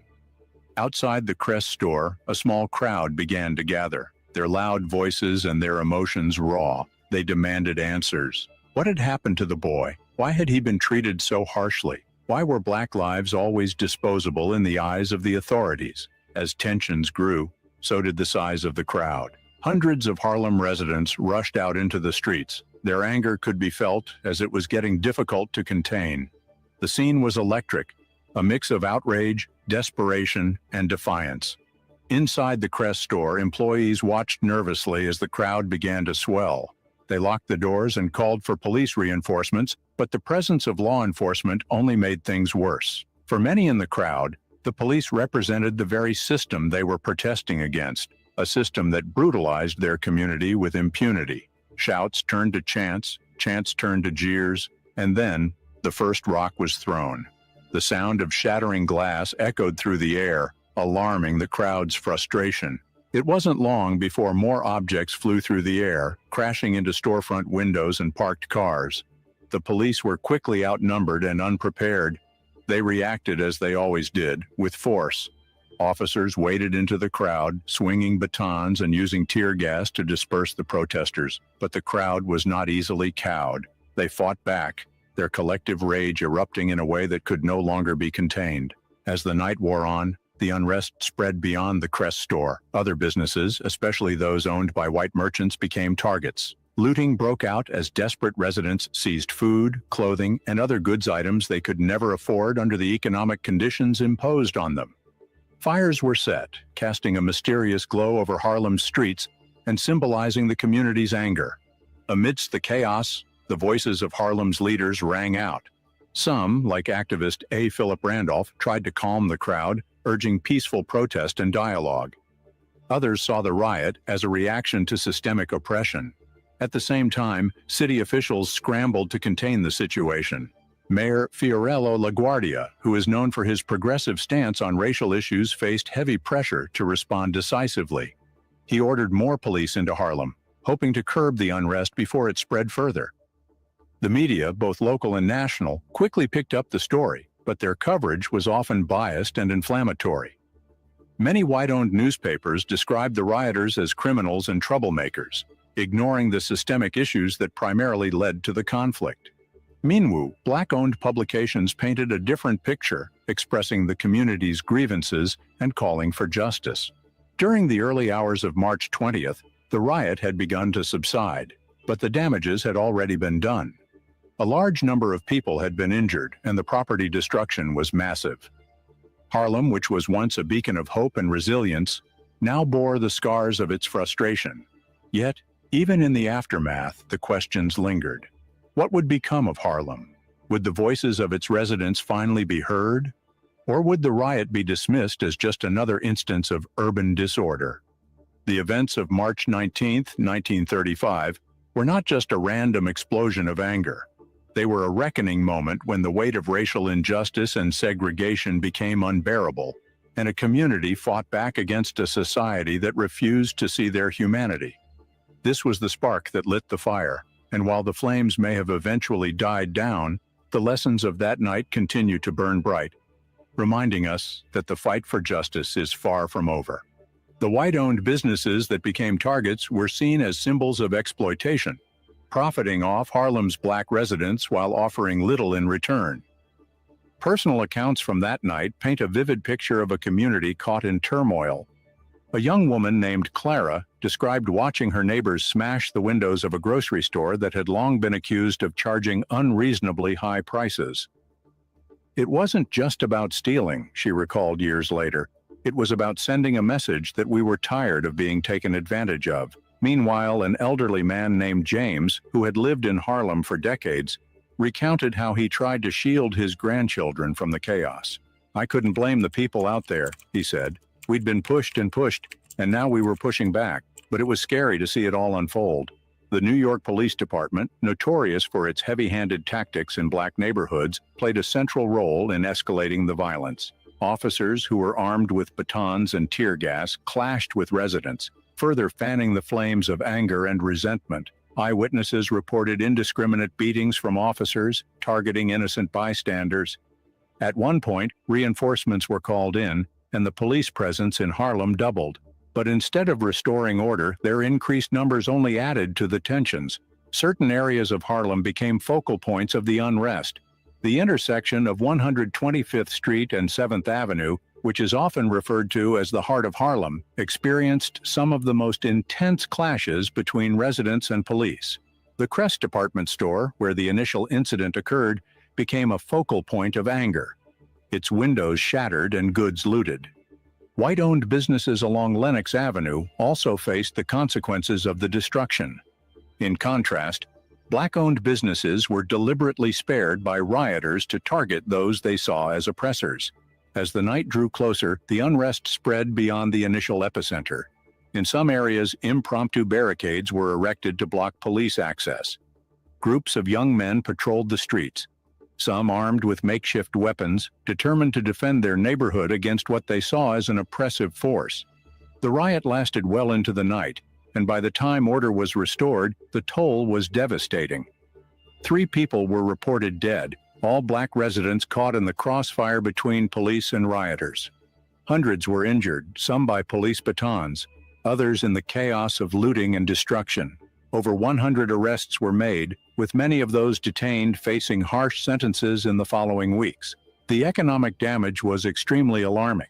The figurative estimated cost of the destruction was over $2 million in today's currency worth. Dozens of businesses were permanently shuttered, unable to recover from the losses. But for Harlem's residents, the true cost wasn't measured in dollars. It was measured in lives disrupted, trust eroded, and dreams deferred.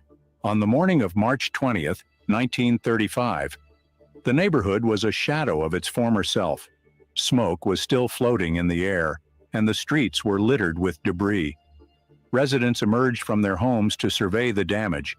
Their faces were a mix of anger, exhaustion, and despair. For Harlem's black residents, the damage was far more personal. Many of the businesses that had been looted or destroyed were black-owned or had served as community basic or essential supply manufacturers. The destruction felt like a cruel twist of fate. One iconic example was the destruction of Small's Paradise, a beloved nightclub and cornerstone of Harlem's cultural identity. Its owner, Ed Smalls, lamented about the financial loss and the symbolic damage to Harlem's spirit. The government's response to the riot was swift, but unsurprisingly, flawed. Mayor Fiorello LaGuardia, a progressive by the standards of the time, immediately formed the Mayor's Commission on Conditions in Harlem to investigate the root causes of the unrest. For the first time, the city acknowledged that the riot wasn't just an act of lawlessness, but the result of deep-seated racial and economic inequality. The Commission's report, which was released in October 1935, was groundbreaking in its truthfulness. It identified systemic issues like poverty, discrimination, police brutality, and economic exploitation as the primary causes of the riot. One particularly damning section of the report stated, "The riot was not the product of a single incident, but the culmination of long-standing grievances and frustrations among Harlem's residents, particularly its Negro population." However, while the report was progressive in its acknowledgement of systemic issues, it didn't have tangible recommendations. There were calls for better police-community relations and vague promises of economic reforms, but few concrete steps were taken. Days after the riot, the white-owned press largely framed Harlem's black residents as unruly and dangerous. Headlines like "Negro Mob Wreaks Havoc in Harlem" and "Harlem Erupts in Race Riot" perpetuated harmful stereotypes and ignored the root causes of the outrage. The black press, however, told a different story. Publications like the New York Amsterdam News and the Pittsburgh Courier shed light on the systemic injustices that led to the riot. They emphasized the community's frustrations with police brutality, economic exploitation, and the lack of opportunities for Harlem's residents. Langston Hughes, who was one of Harlem's most prominent voices, captured the sentiment of the community in his poem The Ballad of the Landlord, which reflected the anger and despair that fueled the riot. Hughes wrote, "Landlord, landlord, these steps are broken down. When you come up yourself, it's a wonder you don't fall down." Despite the devastation, Harlem's residents demonstrated remarkable resilience. Community leaders, churches, and civic organizations came together to rebuild both physically and emotionally. Fundraisers were organized to support Black-owned businesses that had been destroyed. Churches held vigils to mourn the dead and injured while calling for unity and perseverance. Activists like Adam Clayton Powell, Jr., who was a young minister at the Abyssinian Baptist Church, grew as powerful voices for change. Powell used his platform to contend for justice and accountability. The riot also forced Harlem's residents to confront difficult questions about the future. How could they channel their anger into meaningful change? How could they rebuild their community while continuing to fight against systemic oppression? This event became a turning point in several ways.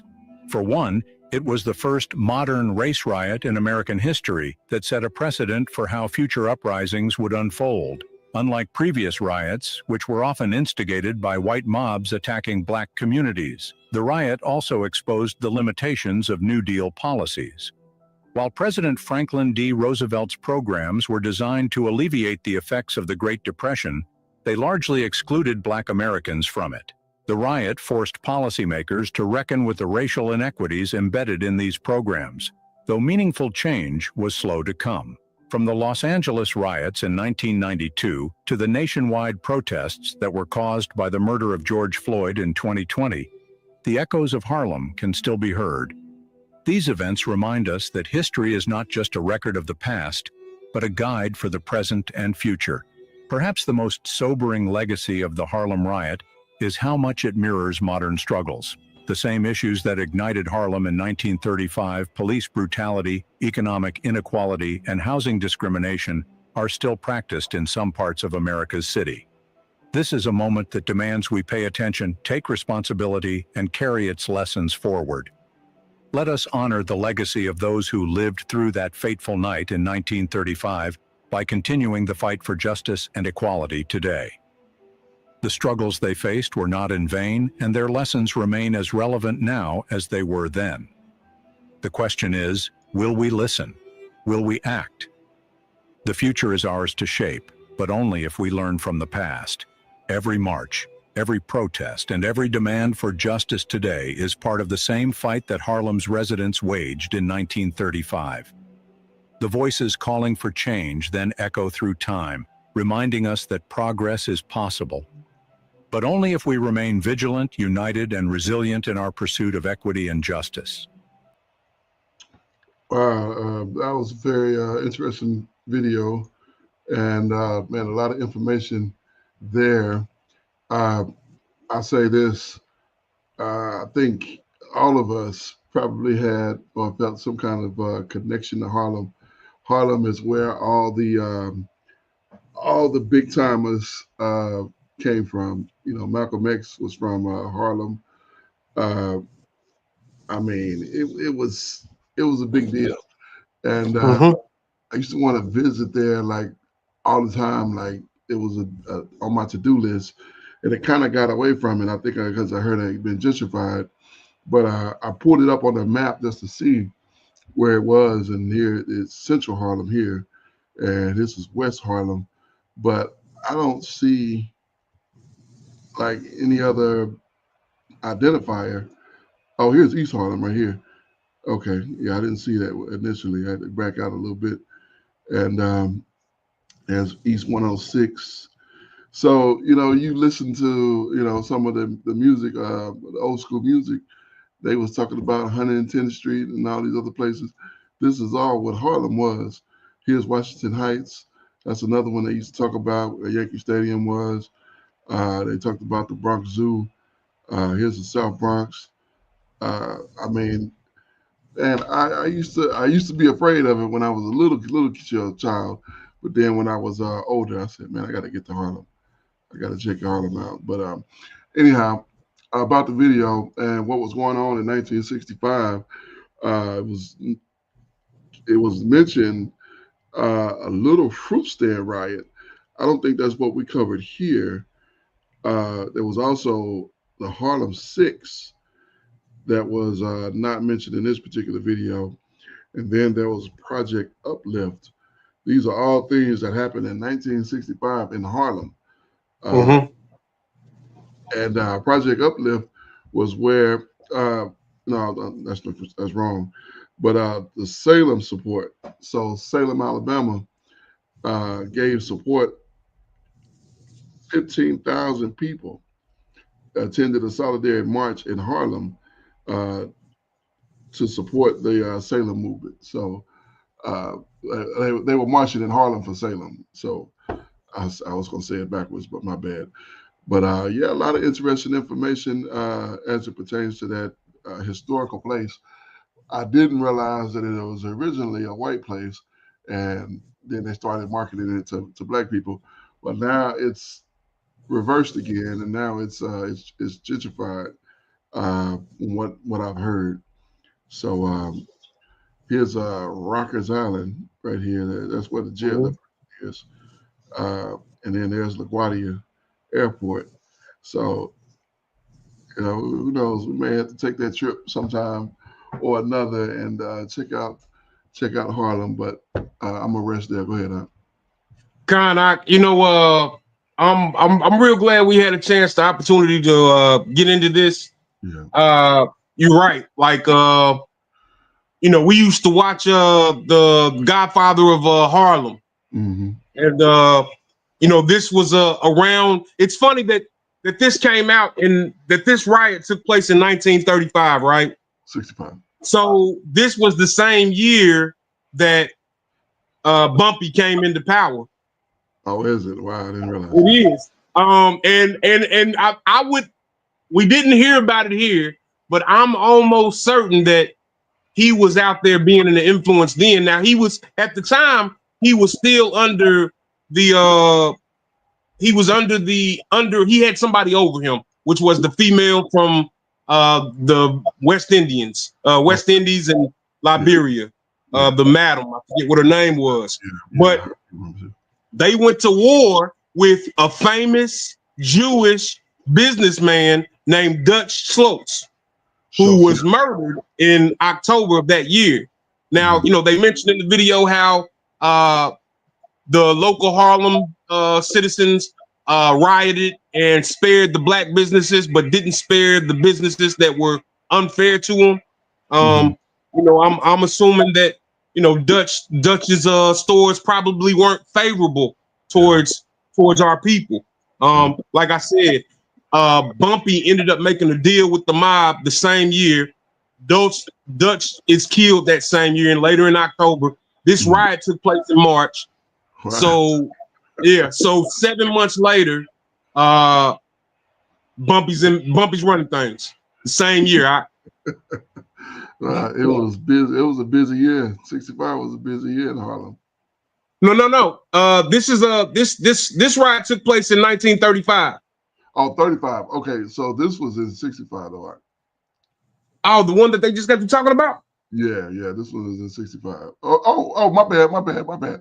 Slacky, my bad. I was wrong. No, you're right. This was 1935. When I looked up here, it was 65, and that's why I didn't bring that up. So my bad. That's on me. Go ahead. My bad. Well, no, that's pretty much all I had. You know, and not that I'm glorizing people who oppress, you know, people and make the community rough. Yeah. However, I do have a respect for people who love their own people and want to see their people treated fairly. And we can both say that Bumpy was about that. Indeed. Yeah, definitely. Bumpy was something else. And you know, it's ironic when you was recapping that, you know, that movie Hoodlum ran completely through my mind. This is the same time period. Same time period. Yes, indeed. Yeah, that was I don't know how I pulled in 65. So, but anyhow, yeah. So in 1935, Harlem Riots, violent outbursts in Harlem, New York City on March 19th through the 20th. And what happened, they talked about the young man and then the aftermath. And so that stuff I was reading earlier, that was wrong. So my bad. I had 65 instead of 35. So interesting stuff. But yeah, I definitely wanted to visit Harlem. It's still on my to-do list. And because I don't know how much historical stuff is left there. I think that there one West School. It wasn't in Harlem. Oh, indeed. Oh my goodness, we gotta go to Harlem. Yeah, we gotta go to Harlem. That's gotta be on the list. So, all right, we're gonna jump to the last video. We actually it's Slocky. It's either Harlem or Manhattan. I think I used to know it off the top, man, because I was breaking bread with one of the brothers that was there, like when they were doing all that. Yeah, I mean, it's. I think it is Harlem. I think it was Harlem because, as I understood it, the heads of the school, they actually took the building from some drug dealers. Okay. Like it was drug dealers that had the building, and they was like, y'all can't be here. Y'all got to go. And they, rather than deal with the conflict of the Israelites, of the Hebrew Israelites, they left the building, and that's how they ended up getting it. And that's where a lot of these teachers, these elders, have come from, was that particular school. So, and a lot of train of thoughts came from that particular school. So, interesting stuff altogether. I don't. That definitely wasn't 1935. That probably was in the 60s. So, maybe the late 50s, early 60s. So, anyhow, we're gonna jump to the last video. We're actually doing pretty good on time. This video is only 15 minutes, right? 16 minutes. And this is Malcolm X was assassinated after this speech. Why establishment was scared of him because he was starting to drop some knowledge. Now, this isn't the speech that I think that got him really executed. I think the one that got him executed was actually the other one from the one that we've highlighted before. And I haven't found a video for that one, but I think that's what it was. So let's get to it here. No, I don't worry. I tell you, I'm a man who believed that I died 20 years ago, and I live like a man who is dead already. I have no fear whatsoever of anybody or anything. On February 21st, 1965, in New York City, Malcolm X was assassinated. While delivering a speech, a disturbance erupted and 3 men came forward, firing bullets. Malcolm X had taken 15 bullets and soon he was pronounced dead. But why was he assassinated? Is the reason what you are always told, or is the reality different?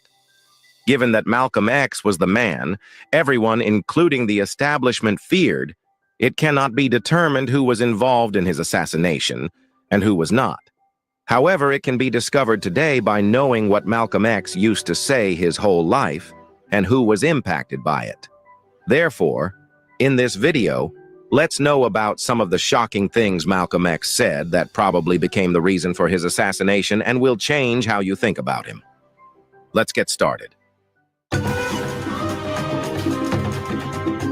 The Black History Archives. Malcolm X was fearless, and therefore, he did not shy away from saying the forbidden. But that hurt the deep state and the establishment who wanted things to be exactly how they were for decades. Yet, Malcolm X did not stop. The first thing he hated was racism, which he thought went beyond individual prejudice. He exposed it as a deliberate and institutionalized design inculcated in America's foundations. He argued that the wealth of the United States was built on the exploitation of enslaved black people and that the nation's capitalist system continued to thrive on the economic marginalization of African Americans. He famously said, "You don't stick a knife in a man's back 9 inches and pull it out 6 inches and say you're making progress. The wound is still there." What kind of freedom is that? What kind of social or political system is it when a black man has no voice in court, has nothing on his side other than what the white man chooses to give him? My brothers and sisters, we have to put a stop to this. And it will never be stopped until we stop it ourselves. Yes, he really was outspoken. For Malcolm, the legacy of slavery was not a historical footnote, but an ongoing system of exploitation. He described white supremacy as more than an ideology, portraying it as a mechanism rooted in America's laws, policies, and institutions. His critique extended to the justice system, which he likened to wolves dealing with sheep, asserting that impartiality was impossible in a system designed to oppress black people. We feel that the problem, number one, of the black man in America is beyond America's ability to solve. It's a human problem, not an American problem or a Negro problem. And as a human problem or a world problem, we feel that it should be taken out of the jurisdiction of the United States government and the United States courts and taken into the United Nations in the same manner that the problems of the black man in South Africa, Angola, and other parts of the world, and even the way they're trying to bring the problems of the Jews in Russia into the United Nations because of violation of human rights. We believe that our problem is one not of violation of civil rights, but a violation of human rights. Not only are we denied the right to be a citizen in the United States, we're denied the right to be a human being. Yes, he was suggesting to take the black people issues to the United Nations because the United States of America was unable to solve those issues. It appears to be relevant today as well. What set Malcolm X apart was his refusal to dilute his rhetoric for the comfort of the establishment or white liberals. Unlike other civil rights leaders who sought reform within the existing system, Malcolm called for its outright dismantling. He rejected nonviolence as a universal strategy, arguing that self-defense was a fundamental right for oppressed people. His declaration that justice must be pursued by any means necessary became a rallying cry for black liberation, challenging the state's preference for a docile and controlled civil rights movement. Say that Uncle Martin is my friend. Uncle Martin is your friend, yet you would disagree with his approach to what he wants to accomplish. Definitely. If his approach would bring about what the black man in America needs to completely eliminate the problem that we have, I would say well and good. But I very much doubt that anyone who adopts the approach that Martin Luther King has been teaching to our people in that country can point to any meaningful gains that has actually served to solve the problem. Famously, he said, concerning nonviolence, it is criminal to teach a man not to defend himself when he is the constant victim of brutal attacks. Malcolm's solutions were revolutionary. He championed black economic independence, urging African Americans to build self-sufficient communities free from reliance on white-dominated systems. However, his ideas threatened the capitalist status quo, which relied on the exploitation of black labor and resources to maintain economic stability. Here's a reminder to please support us so we can make more videos for you by subscribing to our channel and giving the video a like. We want to build a strong community, and we need your support. Let's continue now. And when Malcolm X was tried to be pushed in a corner, he knew how to handle that as well. Have sometimes, whether you have or not, and I think probably you have sometimes, it seemed to me, been preaching hate to meet hate. I don't advocate any kind of hate. But there's a lot of talk that sounds very much like it. No, I think that the guilt complex of the American white man is so profound until when you begin to analyze the real condition of the black man in America, instead of the American white man eliminating the causes that create that condition, he tries to cover it up by accusing his accusers of teaching hate. But actually, they're just exposing him for being responsible for what exists. Well, that's something of an argument, but I've heard speeches made by some of the people of your group. I think I've heard you make speeches. It seemed to me that you were advocating what I would have to describe, I think, as violence to meet the serious injuries that have been done your people, with which I totally agree. I don't call that violence. I don't in any way encourage black people to go out and initiate acts of aggression indiscriminately against whites. But I do believe that the black man in the United States and any human being, anywhere, is well within his right to do whatever is necessary, by any means necessary, to protect his life and property, especially in a country where the federal government itself has proven that it is either unable or unwilling to protect the lives and property of those human beings. For Malcolm, nonviolence encouraged passivity in the face of injustice, leaving black Americans vulnerable to violence from white supremacists, systemic oppression, and law enforcement. He saw self-defense as a natural response to the systemic brutality inflicted on black communities and a means of restoring dignity and agency.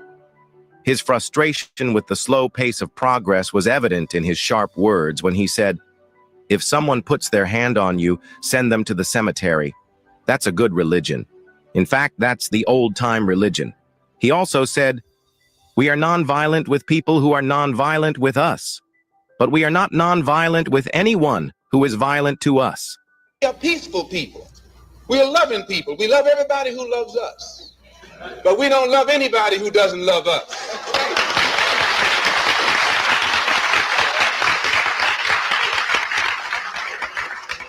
We're nonviolent with people who are nonviolent with us. But we are not nonviolent with anyone who is violent with us. He also exposed how white people try to marginalize black people, revealing when black people become a danger to white people. Why? Because the white man knows you're more dangerous sober than you are drunk. Yeah.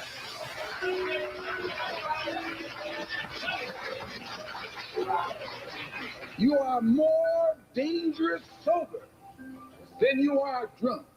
He's not worried about no dancing, singing, clowning Negro. He's worried about you when you stop dancing, when you stop singing, when you stop clowning and stop thinking. Then he gets worried. And you should keep him worried. In no time, Malcolm X had become a loud voice who was uniting black people, educating them on how they can get what they want. And this posed an extraordinary threat to the American establishment because his ideas challenged not only systemic racism, but also the underlying economic and political systems that perpetuated it. He had the ability to inspire people both at home and abroad, linking the struggles of African Americans to global movements against colonialism and imperialism. But you never see them going under the label of liberals. That white person that you see calling himself a liberal is the most dangerous thing in the entire Western Hemisphere. He's the most deceitful. He's like a fox. His critique of Western power, combined with his call for black liberation and self-determination, made him a unique and destabilizing figure. For the state, Malcolm represented the kind of revolutionary leader who could ignite widespread movements capable of dismantling the status quo. Therefore, to contain Malcolm X's growing influence, the U.S. government placed him under constant surveillance. Both the FBI and CIA labeled him a radical and a threat to national security, and his rise as a prominent figure ensured he became a top target of the FBI's counterintelligence program. Note that this program sought to neutralize individuals and organizations deemed a threat to social order. So whatever kind of action program can be devised to get us the things that are ours by right, then I'm for that kind of action no matter what the action is. I don't think when a man is being criminally treated that some criminal has the right to tell that man what tactics to use to get the criminal off his back. When a criminal starts misusing me, I am going to use whatever necessary to get that criminal off my back. And the injustice that has been inflicted upon Negroes in this country by Uncle Sam is criminal. Don't blame a cracker in Georgia for your injustices. The government is responsible for the injustices. The government can bring these injustices to halt. Malcolm's speeches, movements, and personal life were meticulously monitored through wiretaps and informants planted within his inner circle. The FBI also exploited tensions within the Nation of Islam, particularly his fallout with Elijah Muhammad, to isolate him and weaken his influence. And then, the unfortunate happened. Malcolm X was assassinated on February 21, 1965, at the Audubon Ballroom in Manhattan, where he was scheduled to address the Organization of Afro-American Unity. As he began speaking to a crowd of about 400 people, a disturbance broke out in the audience, creating chaos. In the commotion, 3 gunmen rushed the stage and opened fire, hitting Malcolm with 15 bullets, including fatal wounds to his chest. He was rushed to the hospital but was pronounced dead shortly afterward. 3 members of the NOI were arrested and convicted for Malcolm's murder. Thomas Hagen admitted to participating in the assassination, while Muhammad Abdul Aziz and Khalil Islam maintained their innocence. Decades later, in 2021, Aziz and Islam were exonerated after evidence emerged that they had been wrongfully convicted.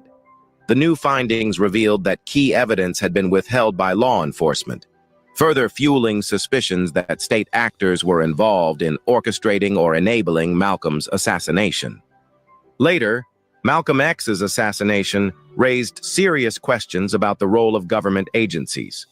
Both the FBI and NYPD had informants put within Malcolm's inner circle, yet no action was taken to protect him despite credible threats against his life. On the day of his assassination, security at the Audubon Ballroom was unusually lax, with police stationed far from the venue. Informants who were aware of potential threats also failed to intervene or provide warnings. These omissions have led many to argue that the state either allowed the assassination to occur or actively facilitated it. Today, Malcolm X's assassination fits into a broader pattern of state-sanctioned silencing of revolutionary leaders. By eliminating Malcolm, the establishment neutralized one of the most powerful voices advocating for Black liberation and anti-imperialism. His death was not just the loss of an individual. It was a deliberate act to prevent the systemic change he fought for. By assassinating him, they wanted to silence his ideas. However, they cannot succeed if Black people today start believing and following what Malcolm advocated for. When Black people wake up and become intellectually independent enough to think for themselves, as other humans are intellectually independent enough to think for themselves, then the Black man will think like a Black man, and he will feel for other Black people. And this new thinking and feeling will cause Black people to stick together. And then at that point, you'll have a situation when you attack one Black man, you are attacking all Black men. And this type of Black thinking will cause all Black people to stick together. And this type of thinking also will bring an end to the brutality inflicted upon Black people by white people. What do you think? What type of Black leader do Black people need today? Malcolm X or Martin Luther King Jr.? Isn't it true that Malcolm X represented how Black people should be, who fear nothing and know how to get their rights? In the comment section right below, share your thoughts on why there are no more Black leaders like Malcolm X. All right. Always sadly to hear about the assassination of Brother Malcolm, but and his messages were so profound and magnificent.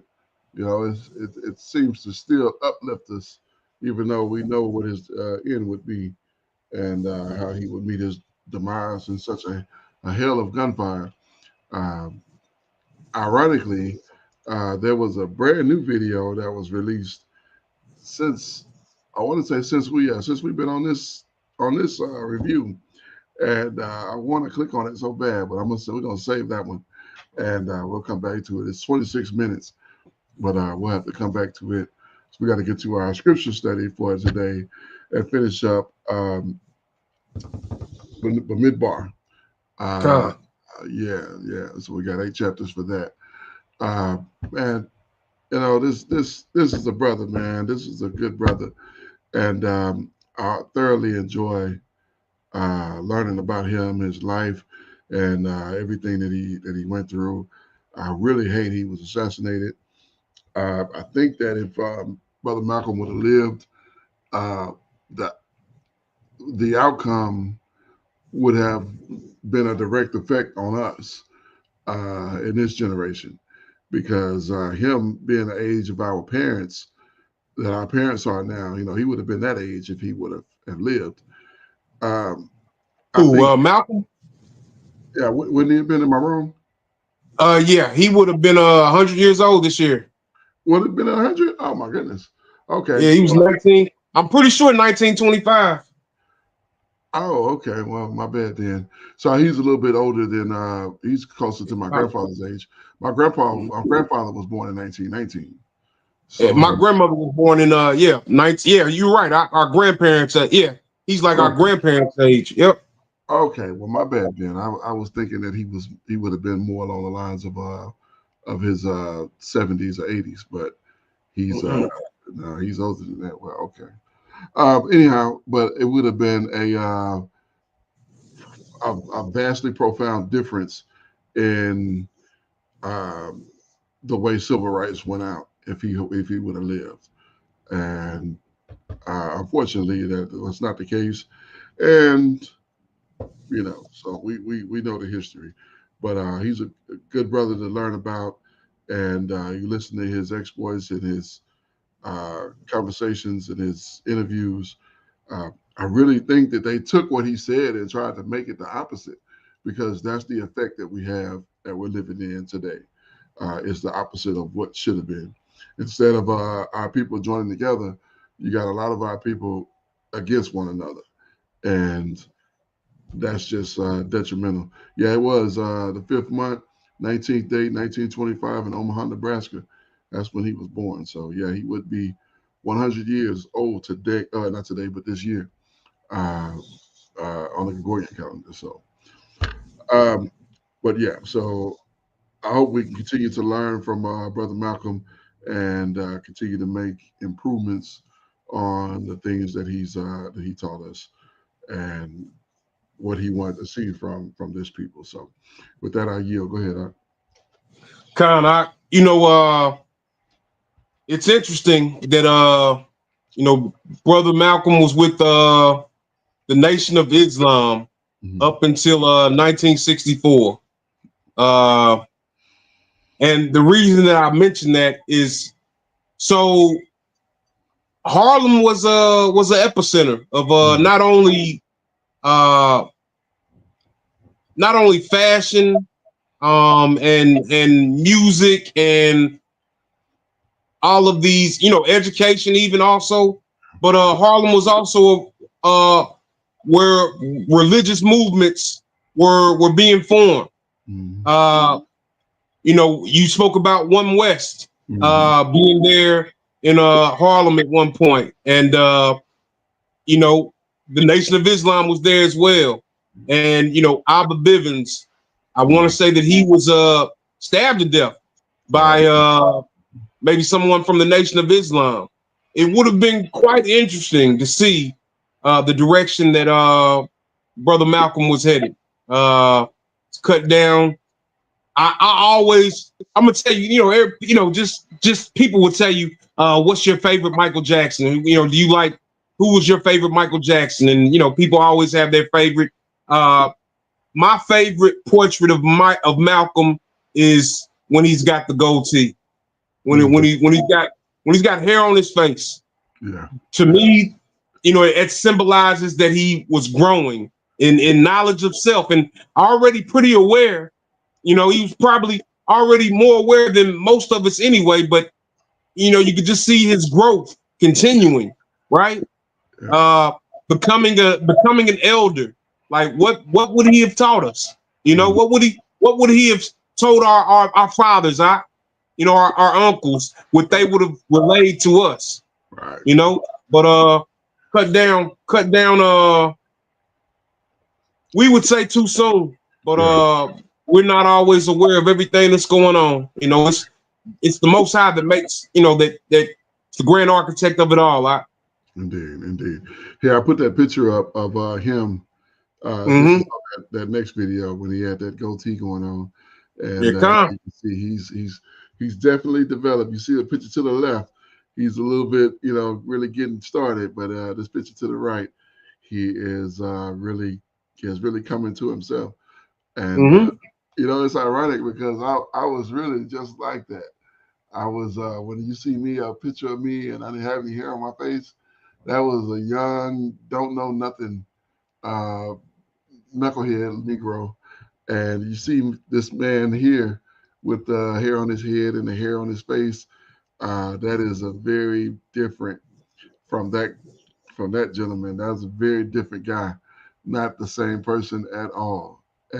So, but that's interesting as well. But our praises to the Abba. We're gonna go ahead and close this on out. Like I said, we got our scripture reading to get to, most high willing. We thank y'all for joining us, and I hope you enjoyed the videos. We do this for, of course, our people, and the reason, Romans chapter 10 and verse 1, brethren, my heart's desire and prayer to Ha'abba, to the Father, for Yisrael, is that they might be saved. We want to see our people saved from our enemies, saved from the destruction, and saved from the judgment that is set to destroy this earth. Also, how do we get saved from all of these things?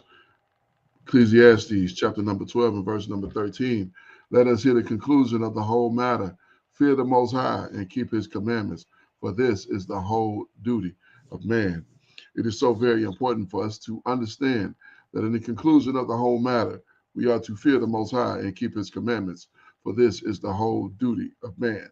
At the end of the day, when it is all said and done, all the dust is settled and all the smoke is cleared, we will be judged on whether we have feared the Most High and kept his commandments. Why? Because this is the whole duty of man. I am your Akazaki Yahoo, joined by my most esteemed Akinanaya, giving all praises, honor, and great esteem unto the Most High Power, Yahweh, Bashem, Hamashiach, Wamalak, Yahweh Shai, and to the 12 tribes of Israel who are scattered to the four quarters of the earth. I say shalom, wa baruchim. That is peace and blessings. And I cannot wait till the day when the Most High brings us back together and we are once again 12 tribes, one family, one nation, under the Most High Power, under one covenant, back in our own land with a heart of flesh and no more a heart of stone, with our enemies, our adversaries, and all those who hate us under our feet. Until that day come, Shabbat Shalom, family.